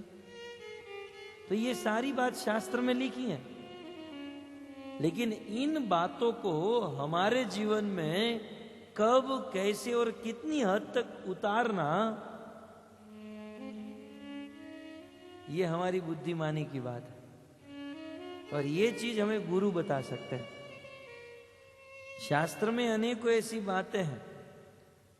शास्त्र में जैसे मेडिकल में बहुत सारी दवाई होती है और हमें रोग आता है, तो इसका अर्थ ये नहीं कि किसी भी दवाई को उठाकर पी जाओ, आप ठीक हो जाओगे। वैसे शास्त्र में अनेकों सिद्धांत भरे पड़े, इसका अर्थ ये नहीं कि हम कोई भी सिद्धांत जीवन में उतार दें। मेडिकल में से कोई भी दवाई ले लोगे, पियोगे तो और रोग बढ़ जाएगा। इसके लिए क्या करना होता है? हमें किसी गुरु के पास जाना होता है, हमें किसी डॉक्टर के पास जाना होता है, और डॉक्टर दवाई लिख कर देते हैं, ये दवाई कब लेना है, कैसे लेना है। तो शास्त्र में अनेकों सिद्धांत हैं, उपदेश हैं, लेकिन उस सिद्धांत और उपदेश को अपने जीवन में उतारने के लिए गुरु की आवश्यकता है। यदि बिना गुरु बनाए और बिना गुरु के हम शास्त्र को पढ़ेंगे, तो नारद जी कहते हैं शास्त्र इतने विचित्र हैं कि इसे समझना बहुत मुश्किल। अब आप कलयुग का ही दृष्टांत ले लीजिए। हमारे वेदों में, शास्त्रों में लिखा गया यज्ञ करना चाहिए, यज्ञ में आहुति देनी चाहिए। यहां तक वेदों में ऐसे यज्ञ के बारे में लिखा है, अश्वमेघ यज्ञ, जिसमें घोड़े की आहुति दी जाती है, घोड़े की बलि दी जाती है। कुछ यज्ञ में पशुओं की बलि दी जाती है। ये सारी बातें वेद में लिखी हैं। संसार में कुछ लोग आज भी यज्ञ करते हैं तो पशुओं की बलि देते हैं, और जब उन लोगों को पूछा जाए कि आप पशुओं को इस प्रकार से क्यों काटते हैं, क्यों मारते हैं, तब कहते हैं शास्त्र में लिखा है, वेदों में लिखा है। इसलिए नारद जी कहते हैं वेद बड़े विचित्र हैं, शास्त्र बहुत विचित्र है। वेदों में ये पशु बलि, नर बलि के विषय में लिखा है, लेकिन किन लोगों के लिए? सबसे पहले वेदों में यज्ञ करना, नर बलि, पशुओं की बलि देना, ये सब त्रेता युग के बारे में लिखा था, क्योंकि त्रेता युग में यज्ञ से भगवान मिलते हैं। और त्रेता युग के ब्राह्मण, मंत्र, ये सब इतना पवित्र होता था कि यदि पशु की बलि देते थे तो यज्ञ में पशु की बलि देते ही वह पशु देवता बन जाता था, साक्षात देवता के रूप में प्रकट होकर स्वर्ग में चला जाता था। लेकिन आज न तो ब्राह्मण शुद्ध है, न ब्राह्मण के मंत्र शुद्ध है, और फिर उस त्रेता युग का कर्म करने लगेंगे तो वो घोड़ा देवता नहीं बनेगा, बेचारा घोड़ा मारा जाएगा। इसीलिए शास्त्र में कहा कलो पंच वर्जित, कलयुग में 5 चीज वर्जित हैं, और उनमें से एक है यज्ञ। अश्वमेघम गवालंभम, कलयुग में अश्वमेघ यज्ञ वर्जित है। कलयुग में पशुओं को काटना, मारना, खाना भी वर्जित है। देवरे पुत्रोत्पत्ति, कलयुग में देवर से पुत्र की उत्पत्ति करना भी वर्जित है। ये सब द्वापर युग तक होता था। कलयुग में संन्यास वर्जित है। तो इस प्रकार से कलयुग में 5 चीज वर्जित है, लेकिन फिर भी कुछ लोग करते हैं और कहते हैं शास्त्र में लिखा है। ये तो वैसा ही हुआ कि कुछ लोग मेडिकल में गए और जाकर कोई भी दवाई ले ली। क्यों ली हम पूछेंगे, बोले हम बीमार थे। हम बीमार है इसका अर्थ ये नहीं कि मेडिकल से कुछ भी लेकर पी ले। हमारे पास शास्त्र आ गए, वेद आ गए, इसका अर्थ ये नहीं कि हम किसी भी सिद्धांत को कभी भी हमारे जीवन में उतार दें, क्योंकि वेद शास्त्र विचित्र है। उसे समझने के लिए किसी गुरु की आवश्यकता है, अन्यथा इसी वेदों के द्वारा हमारा पतन हो सकता है। और भक्तों, कलयुग के प्रारंभ में यही हुआ। कलयुग के अनेक ऐसे पाखंडी, तमोगुणी वृत्ति वाले लोग वेदों का सहारा लेकर वेद की इस विचित्र बात को नहीं समझ पाए और पशुओं की बलि, नर बलि देते हुए यज्ञ करने लगे। और जब इस कलयुग में बहुत पाखंड होने लगा, अनेकों प्रकार की जीव हिंसा होने लगी, तब जाकर भगवान श्री विष्णु को बुद्ध अवतार धारण करना पड़ा। गौतम बुद्ध के रूप में आए और उन्होंने आत्यंतिक निर्णय लिया और समाज में एक प्रेजेंट कर दिया कि ये वेद गलत है, क्योंकि लोग वेदों के का सहारा लेकर पाप कर रहे थे। इसलिए भगवान बुद्ध को एक इमीडिएट एक्शन लेना पड़ा कि ये वेद गलत है, आप वेद को छोड़ो और मेरी बात मानो और ये यज्ञ बंद करो, जीव हिंसा बंद करो। भगवान बुद्ध ने जीव हिंसा बंद कराई।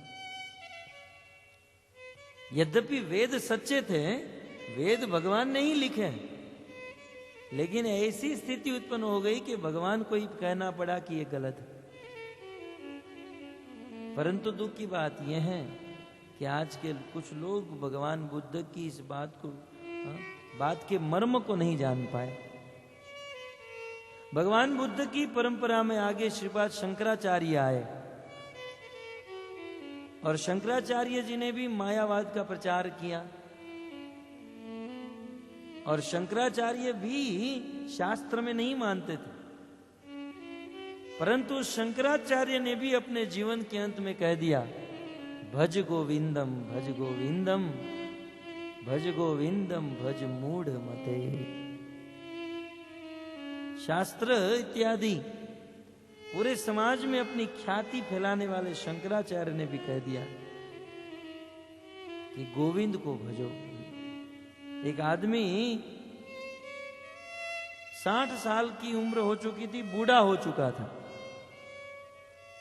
और उस बुढ़ापे में संस्कृत व्याकरण पढ़ रहा था, क ख ग घ 12 खड़ी पढ़ रहा था और पाणिनि जी के सूत्र को पढ़ रहा था।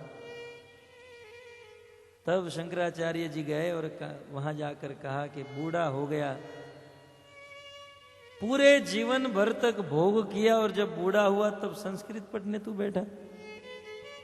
छोड़ो इन सब बात को और जीवन में एक ही कार्य करो, भज गोविंदम भज गोविंदम गोविंदम भज मूढ़मते भज गोविंद।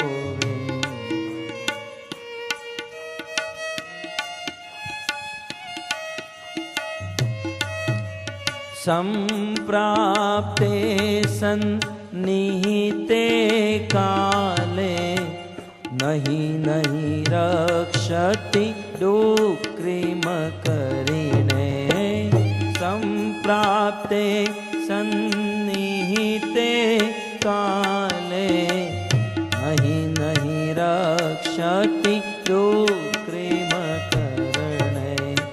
भज गोविंदम भज गोविंदम भज गोविंदम मूढ़मते भज गोविंदम भज गोविंदम गोविंदम भज मूढ़मते भज गोविंदम भज गोविंदम गोविंदम भज मूढ़मते भज गोविंदम भज गोविंदम गोविंदम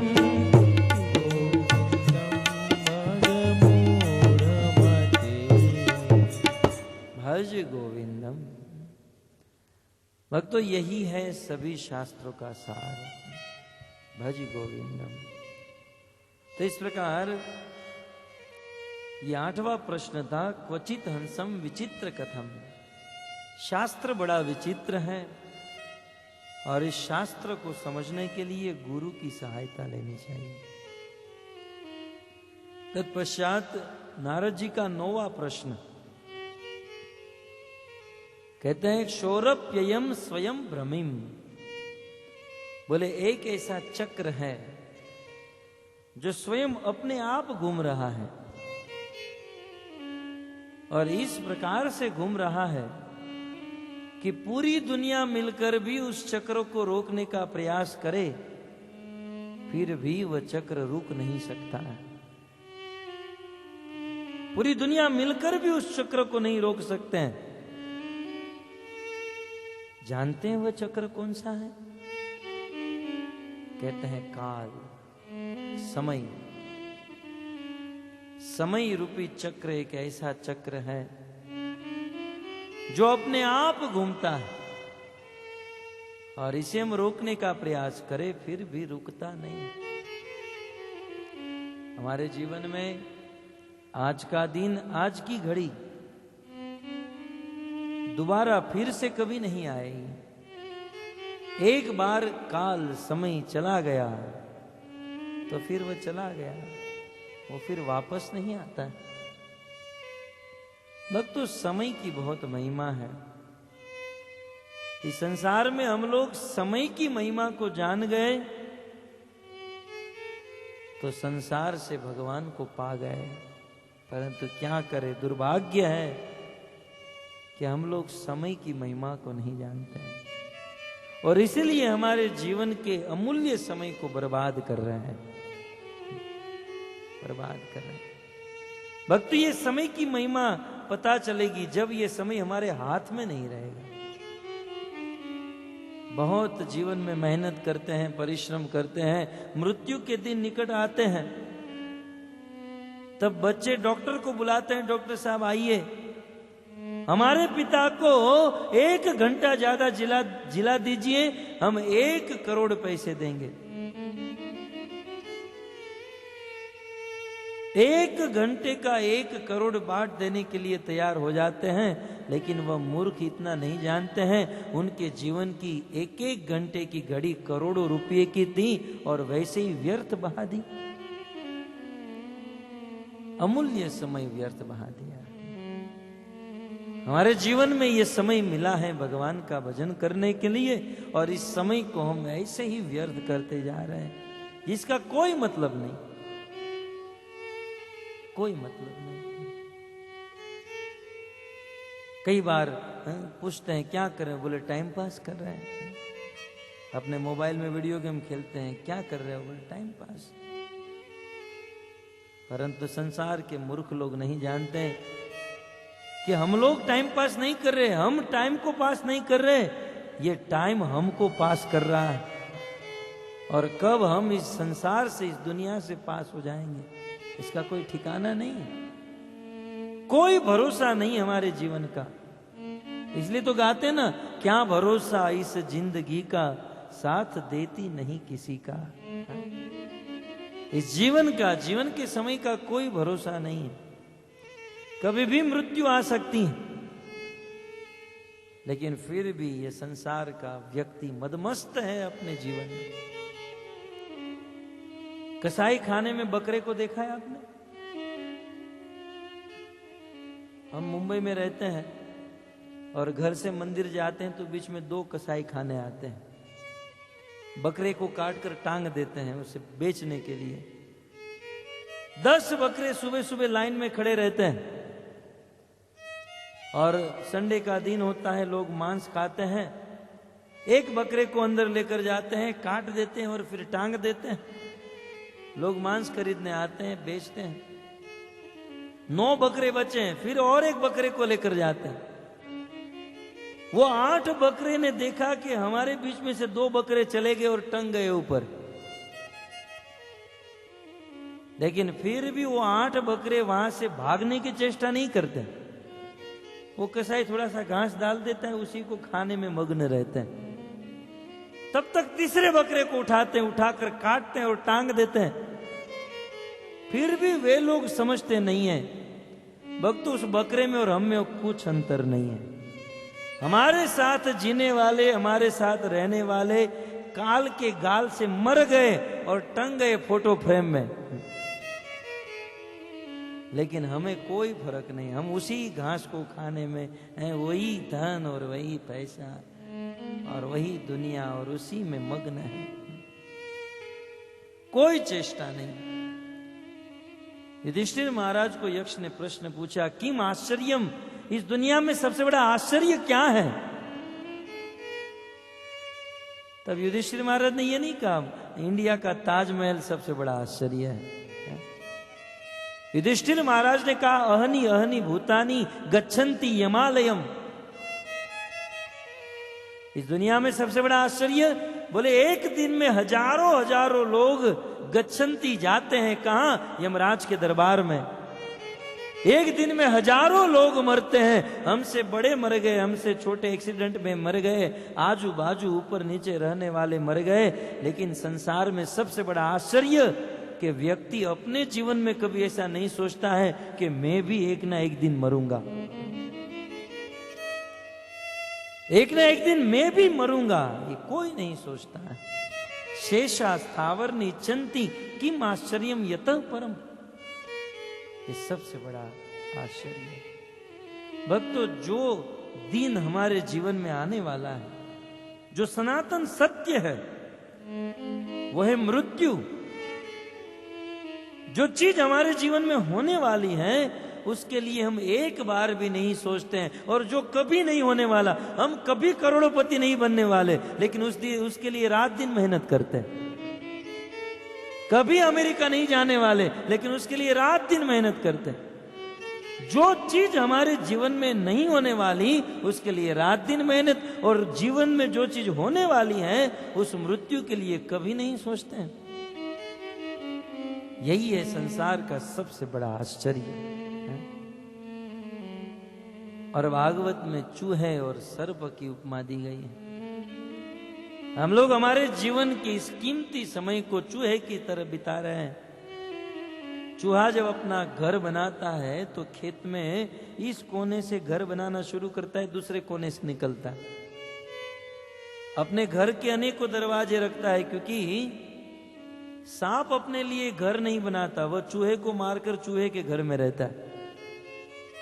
तो चूहा सोचता है सांप यदि इस घर से, इस दरवाजे से आएगा तो उस दरवाजे से मैं निकल जाऊंगा, इसलिए प्लान करता है। खेत के इस कोने में एक दरवाजा, इस कोने में एक, उस कोने में। और चूहे की तरह हम लोग भी प्लान करते हैं कि यहाँ प्लॉट खरीदेंगे, यहाँ ड्राइंग रूम, यहाँ बेडरूम, यहाँ लिविंग रूम, यहाँ डाइनिंग रूम, यहाँ किचन, प्लान, ये प्लान, वहाँ प्लान, प्लान प्लान। और एक समय ऐसा आता है चूहा सारा प्लान करता रहता है। चूहा कभी चलता हुआ आपने देखा? चूहा कभी नहीं चलता है, वो दौड़ता ही रहता है, वो प्लान में ही रहता है पूरा दिन। यहां से भागेगा तुरंत भागकर वहां चला जाएगा, वहां से भागेगा वहां जाएगा, पूरा प्लान। अब वो हालत हमारी है, पूरा दिन पूरा जीवन प्लान करते रहते हैं। चूहा मस्त रहता है प्लान करने में, और सांप सतर्क रहता है। जैसे ही चूहा बिल के बाहर निकलता है, सांप गर्प करके उसे खा जाता है। हम लोग उसी प्रकार प्लान करते हैं, एक यहाँ घर बनाएंगे, एक यहाँ बनाएंगे, यहाँ ड्राइंग रूम, यहाँ बेडरूम, यहाँ डेकोरेशन, ये तब तक तो काल आता है, और काल की गाल में हम लोग फंस जाते हैं। सब कुछ धरा का धरा रह जाता है। जीवन में क्या किया क्या नहीं, कोई अच्छा काम नहीं कर पाए, और बस गधे और बैल की तरह श्रम करके चले गए। भगवान पूछेंगे तो जवाब देने का भी हमारे पास कोई रास्ता नहीं होगा कि आपने कोई अच्छा काम किया था, शुभ कर्म किए थे। अतः जीवन के समय को समझना चाहिए, काल की वैल्यू को समझना चाहिए।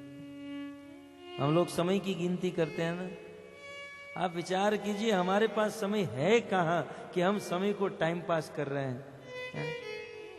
हम 1 सेकंड को गिनते हैं, 1 सेकंड जब 60 सेकंड होती है तब 1 मिनट बनता है, ऐसी 60 मिनट होती है तब 1 घंटा होता है, ऐसे 24 घंटे बीतते हैं तब 1 दिन होता है, 30-31 दिन का 1 महीना, और 12 महीने का 1 साल, इससे 4,32,000 वर्ष बीतते हैं तब 1 कलयुग की अवधि समाप्त होती है। और ऐसे 8,64,000 वर्ष बीतते हैं तब 1 त्रेता युग की अवधि समाप्त होती है। 12,96,000 वर्ष बीतते हैं तब, क्षमा कीजिए, त्रेता युग की अवधि समाप्त होती है, और वो द्वापर युग की, और कलयुग से 4 गुना ज्यादा है सतयुग।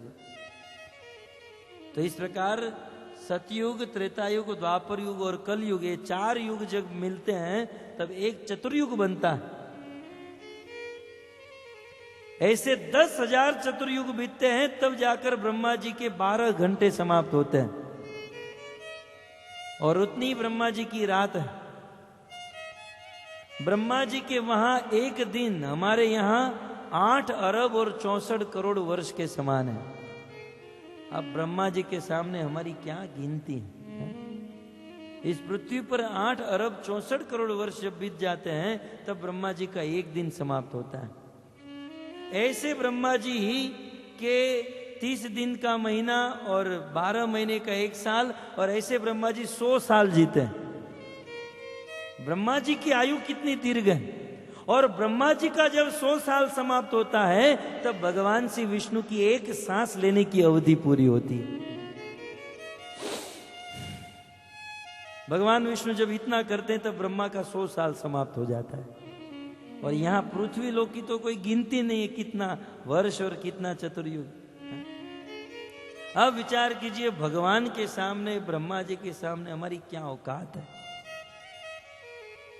फिर भी हम लोग मग्न हैं संसार में, संसार की वस्तु। देवराज इंद्र को एक दिन बहुत बड़ा अभिमान हुआ, तो उनके गुरु ने कहा, जाओ जरा आप लोमस ऋषि को मिलकर आओ। देवराज इंद्र संसार में विचरण करते करते लोमस ऋषि के पास आए। इस ऋषि का नाम लोमस इसलिए हुआ क्योंकि उनके शरीर के ऊपर बहुत सारे बाल थे, रोंगटे थे, और रोम होने के कारण इनका नाम हुआ रोमस। परंतु समय जाते हुए अपभ्रंश भाषा में लोमस हो गया। बहुत सारे रोम होने के कारण रोमस और फिर लोमस हो गया। देवराज इंद्र लोमस ऋषि के पास आए। लोमस ऋषि भगवान के नाम का जाप कर रहे थे। घास का एक बंडल था, उनकी छांव में बैठकर जाप कर रहे थे। सूर्य जब एक बाजू आ गया तो इस बाजू छांव में आकर बैठ गए। तब इंद्र ने कहा, महाराज कम से कम रहने के लिए एक छोटी सी कुटिया तो बना लो। बहुत बड़ा बंगला न बनाओ तो कोई बात नहीं, एक छोटी सी कुटिया तो बना लो। तब लोमस ऋषि ने कहा कि इंद्र, अब जीना है बहुत कम दिनों के लिए, और क्या ये घर बनाना और फजीयत में फंसना। तब इंद्र को स्वाभाविक जिज्ञासा हुई कि लोमस ऋषि कह रहे हैं कि जीना है कम दिनों के लिए, और क्या ये घर बनाना और प्लानिंग करना। इंद्र को लगा कि बेचारे को कैंसर होगा या कोई रोग होगा, कम दिनों में मरने वाले होंगे। इंद्र ने पूछ दिया, आप कितने दिन तक जीने वाले? तब लोमस ऋषि ने कहा, आप मेरे शरीर पर बाल देख रहे हो? बोले जी। बोले, जब ब्रह्मा जी की मृत्यु होती है, ब्रह्मा जी का जब 100 साल समाप्त होता है तब मेरे शरीर का एक बाल टूटता है। ब्रह्मा जी की आयु, ब्रह्मा जी के 100 साल समाप्त होने पर मेरा शरीर का एक बाल टूटता है, और ऐसे करके जब सारे बाल बिखर जाएंगे तब जाकर मेरी मृत्यु होगी। इतनी दीर्घ आयु होने पर भी लोमस ऋषि कहते हैं जीना है बहुत कम दिनों के लिए, और क्या फजीयत करे हैं? अब उस लोमस ऋषि के सामने हमारी क्या औकात है भक्तों, हैं? फिर भी हम लोग कितने प्लान कर रहे हैं, ये करेंगे वो करेंगे, बैंक बैलेंस ये सब कुछ धरा का धरा रह जाएगा। अतः काल चक्र स्वयं भ्रमिम, ये काल रूपी चक्र निरंतर घूम रहा है, इसको कोई रोक नहीं सकता। हमारे जीवन का यह कीमती समय जा रहा है, और इस कीमती समय को भगवान की भक्ति में लगाना, यही समय का वास्तविक सदुपयोग है।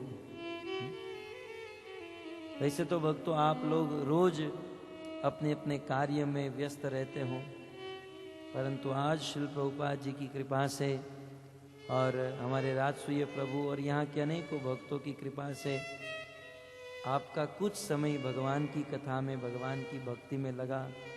वास्तविक यही है समय का वास्तविक सदुपयोग। वैसे तो समय भगवान कृष्ण के से विमुख होकर जा रहा है, परंतु जब कृष्ण कथा, कृष्ण नाम, कृष्ण कीर्तन हम सुनते हैं तब हमारे समय का वास्तविक उपयोग होता है। इसलिए हमारे जीवन के ज़्यादा से ज़्यादा समय को भगवान की कथा में, भगवान की भक्ति में लगाना चाहिए। इसी से हमारे जीवन में सुख और शांति आएगी और मृत्यु के बाद हमें नित्य भगवान का धाम वैकुंठ प्राप्त होगा। भक्तों, वैसे तो भागवत विशाल है, शास्त्र अपार है, ये तो समंदर की तरह, इसका कोई और छोर नहीं है। यदि बोलना शुरू करे तो इसका कोई अंत नहीं हो सकता। लेकिन हम सब लोग समय की मर्यादा में बंधे हैं। हमारे जीवन में भी अनेकों कार्य हैं, अनेकों कर्तव्य हैं और समय की कुछ मर्यादा है। अतः यहीं पर हम हमारी वाणी को विराम करते हैं। परंतु आप सब लोग बुद्धिमान हैं और इस पराये देश में आप सब फंसे हैं, आए हैं। परंतु यदि हम भगवान की भक्ति के साथ रहेंगे, कृष्ण के साथ रहेंगे, तो निश्चित हमारा जीवन सुखमयी, शांतिमयी और आनंदमयी बीतेगा। आप सभी भक्तों के चरणों में निवेदन है, आप अपने जीवन में कृष्ण को लाइए। अन्य गलत काम छोड़ नहीं सकते तो कोई बात नहीं, कृष्ण बड़े कृपालु हैं। बस छोड़ना ये मुख्य चीज नहीं है, कृष्ण को अपने जीवन में जोड़ना ये मुख्य चीज है। आप यदि नशा करते हो, कोई बात नहीं, नहीं छूट रहा है तो उसकी चिंता मत करो। गलत काम नहीं छूट रहा है, चिंता मत करो। परंतु कुछ अच्छा तो कर सकते हैं। कृष्ण को अपने जीवन में जोड़ो। कृष्ण को अपने जीवन में जोड़ा जा सकता है कृष्ण का नाम लेकर, कृष्ण की कथा सुनकर, कृष्ण का दर्शन करके, कृष्ण भक्तों के साथ संग करके। तो इन सब कार्यों के द्वारा कृष्ण को अपने जीवन में उतारिए और फिर देखिए आपका जीवन कितना आनंदमय हो जाता है। तो आप सब भक्तों का धन्यवाद। 2 दिन मैं समझ सकता हूँ आप पूरा दिन काम किए हो, परिश्रम किए हो। हम भी एक दिन आप लोगों की तरह ही काम करते थे, परिश्रम करते थे और रात को 1-1, 1:30, 2-2 बजे तक कथा सुनते थे। लेकिन भक्तों, जीवन मिला है, परिश्रम भी करना है, कार्य भी करने हैं, लेकिन साथ साथ यदि भगवान की भक्ति करेंगे तो जीवन के कार्य आसानी से संपन्न हो जाएंगे, है?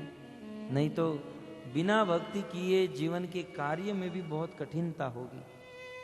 जैसे अर्जुन के जीवन में अनेकों कठिनाई, अनेकों परिश्रम, इतनी बड़ी सेना खड़ी थी, पितामह भीष्म, द्रोणाचार्य, कृपाचार्य, दुर्योधन, कर्ण, अनेकों लोगों के साथ युद्ध। आज हमारे जीवन में भी युद्ध के समान कंपटीशन है, युद्ध है, महामारी है। परंतु अर्जुन ने कृष्ण को अपने साथ रखा और महाभारत जैसे विशाल युद्ध में अर्जुन विजयी हो गए। वैसे इस जगत में प्रत्येक मोड़ पर युद्ध है, प्रत्येक मोड़ पर माया के साथ झगड़ा है। लेकिन यदि हम कृष्ण को साथ रखेंगे अर्जुन की तरह, तो निश्चित जीवन के सभी मोड़ों पर हमारी विजय होगी। तो आप सब भक्तों से निवेदन है, कृष्ण को साथ में रखिए, कृष्ण नाम को और कृष्ण कथा को साथ में रखिए। और इन 2 दिन के वक्तव्य में यदि हमसे कोई त्रुटि रह गई हो, समय कम होने के कारण हम व्याख्या को ठीक से आपके सामने प्रस्तुत नहीं कर पाए और इतनी रात को प्रवचन करने का अभ्यास भी नहीं है, लेकिन फिर भी आप सब भक्तों की जिज्ञासा और आप सब भक्तों का प्रेम, आप लोग समय की मर्यादा में बंधे हो। यदि आपकी जिज्ञासा हो तो हम रात भर प्रवचन कर सकते हैं, क्योंकि हम जब व्यासपीठ के ऊपर बैठते हैं तो समय भूल जाते हैं। ये तो हमारे नील वसंत प्रभु और कुछ भक्त हैं जिन्होंने हमें घड़ी प्रदान की। ये घड़ी मेरी नहीं है, ये घड़ी दूसरों की है। न तो मैं मोबाइल रखता हूँ न घड़ी रखता हूँ, लेकिन भक्तों ने मुझे जबरदस्ती ये दोनों चीज़ दी कि प्रभु आप घड़ी देखिए। कभी कभी हम समय तो भूल जाते हैं लेकिन डेट भी भूल जाते हैं। प्रवचन करते हुए डेट भी बदल जाती है जैसे आज बदल गई। तो क्योंकि शास्त्र अपार है और कृष्ण कथा में इतना रस है, आनंद है। वैसे हम भी साधारण आदमी हैं, हम में न तो कोई भक्ति है, न कोई शुद्धता है, न पवित्रता है, लेकिन भक्तों भागवत में और भगवान की कथा में इतना रस है, इतना प्रेम है, इतना आनंद है। जब हम इसे सुनते हैं तब बहुत इसमें मग्न हो जाते हैं। और जो लोग हमारे राष्ट्रीय प्रभु बहुत चिंतित थे, मैं उनके मन के भाव को पढ़ रहा था, वो ऐसा सोच रहे थे इतने कम लोग आए, प्रभु जी क्या सोच रहे होंगे। अन्य कथाओं में, अन्य स्थान पर तो बहुत लोग होते हैं। हमें कोई चिंता नहीं, हमें कोई दुख नहीं है, हमें कोई ऐसा नहीं है कि कम लोग आए। संख्या महत्वपूर्ण नहीं है, वास्तव में कितने लोग आए ये महत्वपूर्ण नहीं है, कैसे लोग आए ये महत्वपूर्ण है। यदि एक ही श्रोता हो तो भी चलेगा, लेकिन परीक्षित जैसा श्रोता होना चाहिए। तो आप सब परीक्षित की तरह जिज्ञासु होकर इसे सुन रहे हैं। तो वास्तव में कम लोग यहाँ पर आते हैं, इसका अर्थ है कि जो लोग नहीं आए उसे कृष्ण कथा में क्या रस है ये नहीं पता है। वो जानते नहीं है कृष्ण भक्ति और कृष्ण कथा में क्या आनंद है। परंतु यदि हमारे गुरु महाराज दृष्टांत देते हैं, जब किसी बालक का माँ के गर्भ से जन्म होता है तो शुरू शुरू में वह बालक अपनी माँ के स्तन का दूध पीना नहीं चाहता है। शुरू शुरू में बालक की इच्छा नहीं होती है, तब माँ जबरदस्ती अपना स्तन उस बालक के मुख में रख देती है। और जब बालक उस माँ के स्तन के दूध को पीता है तो उसको इतना अच्छा लगता है, फिर वो पीते ही रहता है। फिर माँ दूध पिलाना नहीं चाहती, फिर भी वो जबरदस्ती पीता। ठीक उसी प्रकार भगवान की कथा में इतना रस है, इतना आनंद है। जब तक हम इसे नहीं पिए हैं, इसका टेस्ट नहीं किए हैं, इसलिए हम यहाँ पर नहीं आते हैं। जिसने भगवत कथा का रस ले लिया, जिसको ये टेस्ट मिल गया, फिर तो वो कथा के बिना नहीं रह सकता है, भगवान के बिना नहीं रह सकता है। तो भगवान से प्रार्थना करता हूँ वे आप सबको, सबके ऊपर अपनी कृपा दृष्टि बनाए रखें।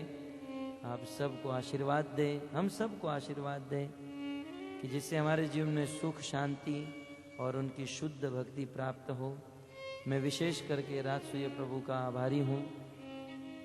उनका परम सरल हृदय है, पवित्र हृदय है, और उनके हृदय में जीवों के ऊपर करुणा, दया और शुद्ध भाव।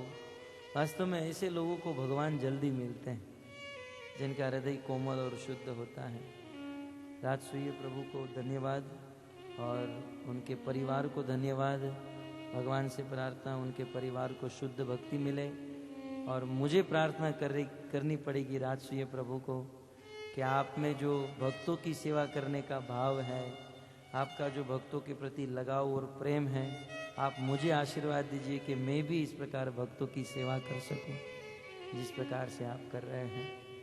बहुत सुंदर उन्होंने आयोजन किया, और साथ ही साथ उनके साथ जितने भी भक्त हैं, कौन, गौर गोपाल प्रभु, और भी मैं नाम नहीं जानता, मुझे क्षमा कीजिएगा, परंतु ये सभी भक्तों का मैं धन्यवाद करता हूँ जिन्होंने तन मन धन से यहाँ पर कृष्ण कथा का आयोजन किया। और भगवान से प्रार्थना करता हूँ इन भक्तों को ऐसी शक्ति प्रदान करे कि यहाँ पर ऐसे आयोजन बार बार करते रहे, और इससे भी बड़े भव्य आयोजन होते रहे, और संसार के भटकते हुए लोगों को कृष्ण की शुद्ध भक्ति प्राप्त हो, और फिर हम सब लोग एक साथ भगवान के धाम में जाए, और भगवान के धाम में भगवान की लीला में परम सुख का और आनंद की अनुभूति महसूस करें। हरे कृष्णा कृष्णा हरे हरे, हरे राम राम राम। श्रील प्रभुपाद की अनाउंसमेंट। अनि प्रभुजीको साथीहरू सबै उहाँ प्रभुजी हुनुहुन्छ अनन्त शक्ति प्रभुजी। उहाँले प्रभुजीको सबै यो भिडियो क्यामेराहरू साथसाथमै सारा जगतमा जहाँ गरे पनि साथसाथ गएर सेट गर्नुहुन्छ, पुरै छिट्टो गर्नुहुन्छ। साँच्चै नै शक्तिशाली हुनुहुन्छ र नाम पनि अनन्त शक्ति भन्ने नाम पाउनुभयो। र साथसाथमा आशुतोष प्रभुजीले भायोलिन बजाएर नि हामीले 1-2 घन्टा, कोही बेला प्रभुजीले 3-4 घन्टा कथा गरे पनि नगलिकन बजाएर म्युजिक यस्तो पछिदेखि ब्याकग्राउन्ड दिनुहुन्छ। ल उहाँलाई पनि धन्यवाद। र यहाँ हाम्रो प्रभुजी हुनुहुन्छ लालदास प्रभुजी, उहाँले तबला बजाएर मृदङ्ग बजाएर हामीलाई होइन प्रभुजीको साथमा आउनुभयो। र उहाँ प्रभुजी हुनुहुन्छ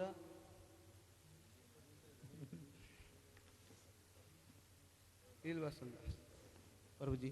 उहाँ पनि सबै प्रभुजीहरू बम्बईदेखि आएर नि टिम ग्रुप भएर आएर हामीलाई सहायता दिनुभयो, र सबैलाई बहुत बहुत धन्यवाद छ। असली यो पनि प्रभुजीहरू फुकेर आउनुभएको के अरे हामीले जबरजस्ती लिएर आएको यहाँनिर एक दुई दिनको लागि आइदिनु भयो र उहाँहरूलाई बहुत बहुत धन्यवाद छ। अरू पनि आइदिनुहोस् भन्ने चाहना छ हाम्रो टुक्राबीदेखि र अरू के हामीले योभन्दा धेरै मान्छेहरू सुन्नु होला नि र उहाँहरूलाई धन्यवाद दिँदै समय पनि छैन। एकखेप जोडदारले हामीले हरे कृष्ण महामन्त्र फेरि भन्नु होला है। हरे कृष्ण कृष्ण कृष्ण हरे हरे हरे राम राम राम हरे हरे। इस कृष्णलाल गोविंद प्रभु जी की जय।